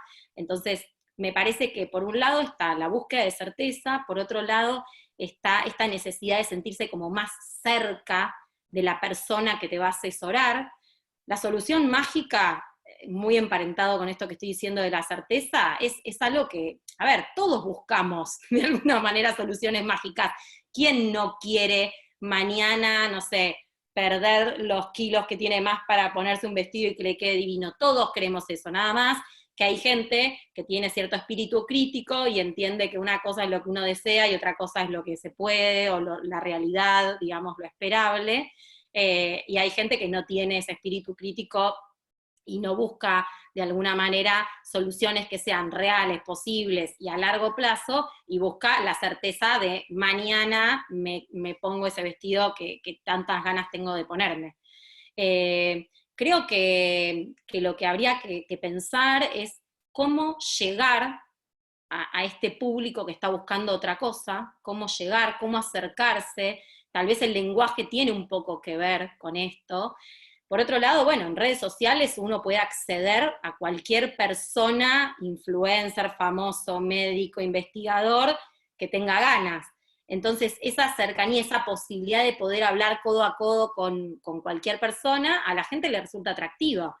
Con esta cocinera seguramente tiene la posibilidad de hacer una pregunta, de consultar, y tal vez a un médico no tiene esa llegada. Sí, justo en relación a esto, hubo una pregunta, las tengo todas anotadas pero medias desordenadas, que dice, muchas veces los profesionales, me acerco y estoy casi pegada a la pantalla, pero para que me escuchen mejor, muchas veces los profesionales de la salud somos temerosos o más prejuiciosos con las redes sociales. Hablando específicamente del intrusismo, esta pregunta es para vos. ¿Pensáis en redes activas? Te escucho cortada, Virginia, no sé si soy yo o... Sí, sí, se la escucha cortada. ¿O es mejor salir a hablar? ¿Ahora me escuchan bien? Un poquito mejor. Bueno, repito la pregunta. Sí. La pregunta decía que muchas veces los profesionales de salud somos temerosos o prejuiciosos con las redes sociales. Y hablando específicamente del intrusismo, ¿qué pensás vos, Vale, si es necesario que nosotros tengamos los profesionales de la nutrición perfiles activos? Si puede esto ayudar a la población. Bueno, mira, yo pienso que no hay que forzar las cosas. O sea, si hay algún profesional que se siente cómodo hablando en redes, publicando y demás, me parece bárbaro que esté. Pero no me parece que sea absolutamente necesario que todo profesional de la salud tenga que estar en redes para poder, digamos, estar cerca del público. Creo que hay otros medios, creo que sí es importante, digamos, que los médicos puedan divulgar ciencia, que puedan, digamos, bajar un poco el tono, el lenguaje que utilizan para llegar al público general, pero me parece que hoy las redes son más de lo mismo, o sea, estamos como infoxicadísimos de la misma información todo el tiempo, y en este sentido me encanta una frase de Chulhan que dice que la sociedad de la transparencia es un infierno de lo igual. Estamos constantemente recibiendo la misma información, unos se copian a otros, unos entrecomillan a otros, y me parece que en este sentido, no sé si estar en redes es la mejor estrategia para llegar al público y para recuperar la confianza en la ciencia y en la medicina. Hay otra pregunta que dice, también es para vos, Vale, dice, con respecto a la pandemia de COVID-19 vemos que la evidencia, cambia día a día, y eso en algunos sectores genera desconfianza hacia la ciencia. ¿Qué podés decir sobre esto? ¿Qué puede pasar? Bueno, lo aclaraste, ¿no? Claro, sí, en realidad yo creo, a ver, la ciencia, ustedes saben más que yo de esto, pero la ciencia es evidencia, digamos, es un cúmulo de certezas momentáneas, efímeras de alguna manera, y también hay mucho terreno de la ciencia totalmente virgen, digamos, de estudio y de investigación. Entonces, la ciencia nunca no va, a ver, no digo que nunca, porque por ejemplo sabemos que las vacunas sirven, que las vacunas son eficaces, esa es una verdad, digamos, es algo probado científicamente, pero también sabemos que hay mucho de la ciencia que es avance y retroceso, o avance y nueva evidencia. Y en este sentido creo que, bueno, que tal vez la gente o el público general desconoce cuál es el método científico, cómo funciona el método científico, y no sabe que la ciencia para avanzar tiene que también retroceder o dejar de lado cierta evidencia que hasta en un momento era cierta y un tiempo después no lo es. Entonces me parece que sería importante que el público general, que desde la escuela, que en las universidades, la gente aprenda cómo funciona el método científico. Gracias, Vale. Vamos a hacer la última pregunta, es para vos, Jorge.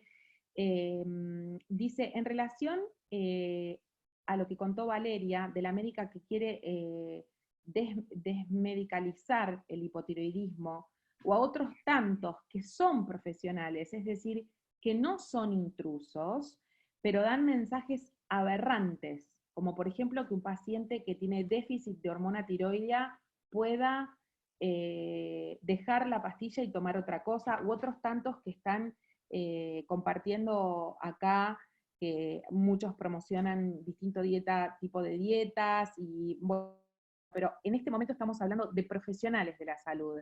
¿Qué se puede hacer en relación a esto cuando divulgan un mensaje que es incorrecto? Bien, ahí en el caso del profesional, y por ser profesional, claramente hay un caso de mala praxis. Y es mucho más fácil de denunciar, de probar y de acompañar todo lo que es el juicio con pruebas. O sea, y un poco a modo de conclusión de lo que decía Valeria y lo que estuvimos charlando hoy. En mi caso particular me queda claro que como sociedad los argentinos tenemos, y más en materia de nutrición, creo que nos falta una cultura general. No vale lo mismo el consejo de un experto que el consejo de alguien que no lo es.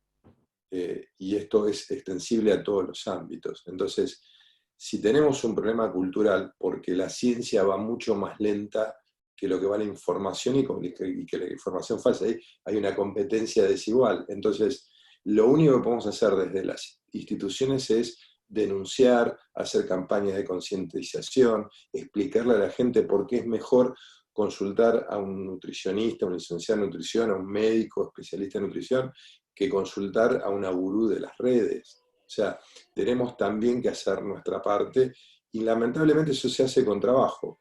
Desde los colegios denunciando, desde las actividades en las distintas provincias, en el lugar que cada uno actúe, habrá gente que será más efectiva y tendrá más ganas de denunciar, y habrá gente que les parecerá que es innecesario. Habrá de todo. Pero la única solución es ejercer los derechos que tenemos. Entonces, Muchas gracias, no, Jorge. por Vamos favor. a dar por finalizada la sesión de preguntas y respuestas, pero vamos a compartirles que la comisión directiva de esta sociedad va a llamarlos y los invita a todos los socios e interesados en colaborar a que podamos discutir, proponer, generar sugerencias para pugnar esta situación de una manera más profesional, no desde el combate, sino más bien desde una forma más profesional, generando eficazmente herramientas que sean correctas y que sean efectivas para que podamos hacer algo en relación a esto que nos está pasando con el tema del intrusismo profesional. Por eso, considerando que el intrusismo profesional es el ejercicio fraudulento de la profesión sin título habilitante correspondiente, que las actividades reservadas al título profesional pueden ser ejercidas por personas no autorizadas, fomentando prácticas poco saludables, es que la Sociedad Argentina de Nutrición ha decidido constituir una subcomisión de ejercicio profesional interdisciplinaria. Esto es un conjunto de 5 o 6 personas expertas que van a tener la finalidad de crear un canal de comunicación para acompañar a los profesionales, obviamente, y a toda la comunidad en el asesoramiento sobre un posible caso detectado de intrusismo profesional.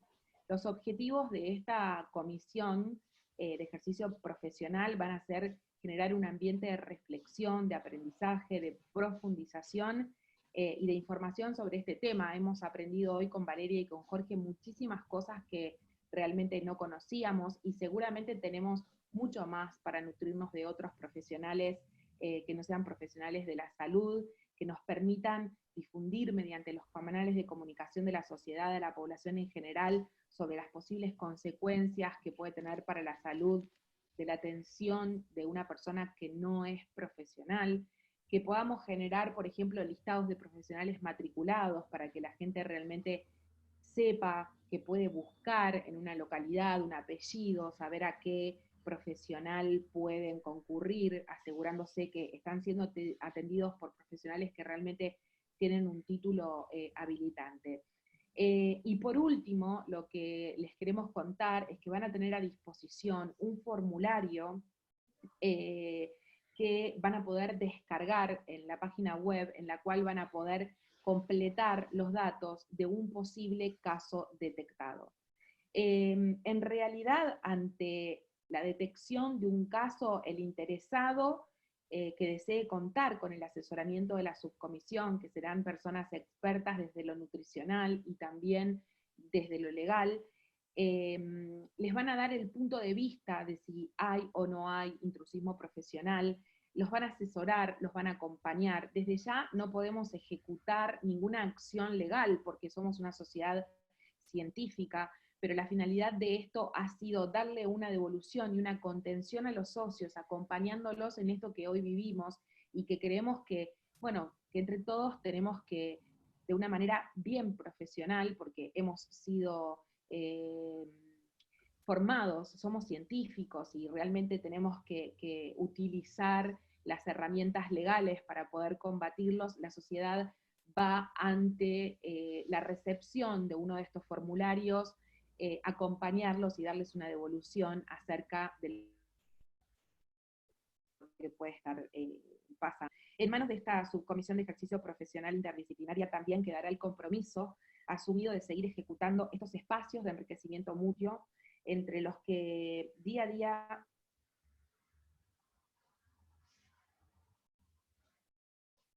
podemos dejar de la población y comportándonos de manera legal, moral y ética en todos los aspectos de nuestras vidas. Esta comisión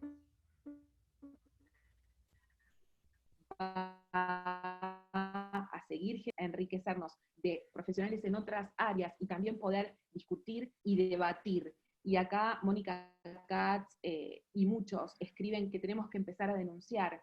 Me parece fundamental.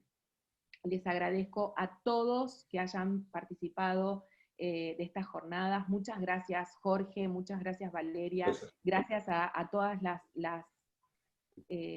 autoridades de la SAN. Me gustaría saber si alguna, Valeria, si Moni, Eva o Ana, alguna quiere dar alguna devolución, y si no, damos por finalizadas las jornadas. No se olviden que vamos a recibir por mail todas las sugerencias que tengan para darnos. La idea es que trabajemos en equipo y que nos ayudemos y sigamos creciendo juntos, pero siempre de la mano de la sociedad, que una vez más va a contenernos en un tema que nos preocupa, manteniendo en agenda este tema del intrusismo, que es muy importante para cuidar la salud de la gente. Muchas gracias a todos los que participaron, en nombre de toda la Sociedad Argentina de Nutrición y especialmente de la Comisión Directiva. Muchas gracias. Gracias a todos. Sí, yo quería, para cerrar, agradecerles a Valeria y a Daniel y también a vos, Virginia, por la excelente mesa y un tema que toda la audiencia que está escribiendo en el chat realmente se sienten que es un tema que se está abordando, que es una necesidad desde los profesionales de la salud, de poder debatir el tema, de poder pensarlo entre todos, y de poder encontrar estrategias que nos puedan ayudar a abordar el tema del intrusismo, que sin duda en salud es uno de los temas que más, en donde uno ve más este tema del intrusismo, quizás más que en otras profesiones.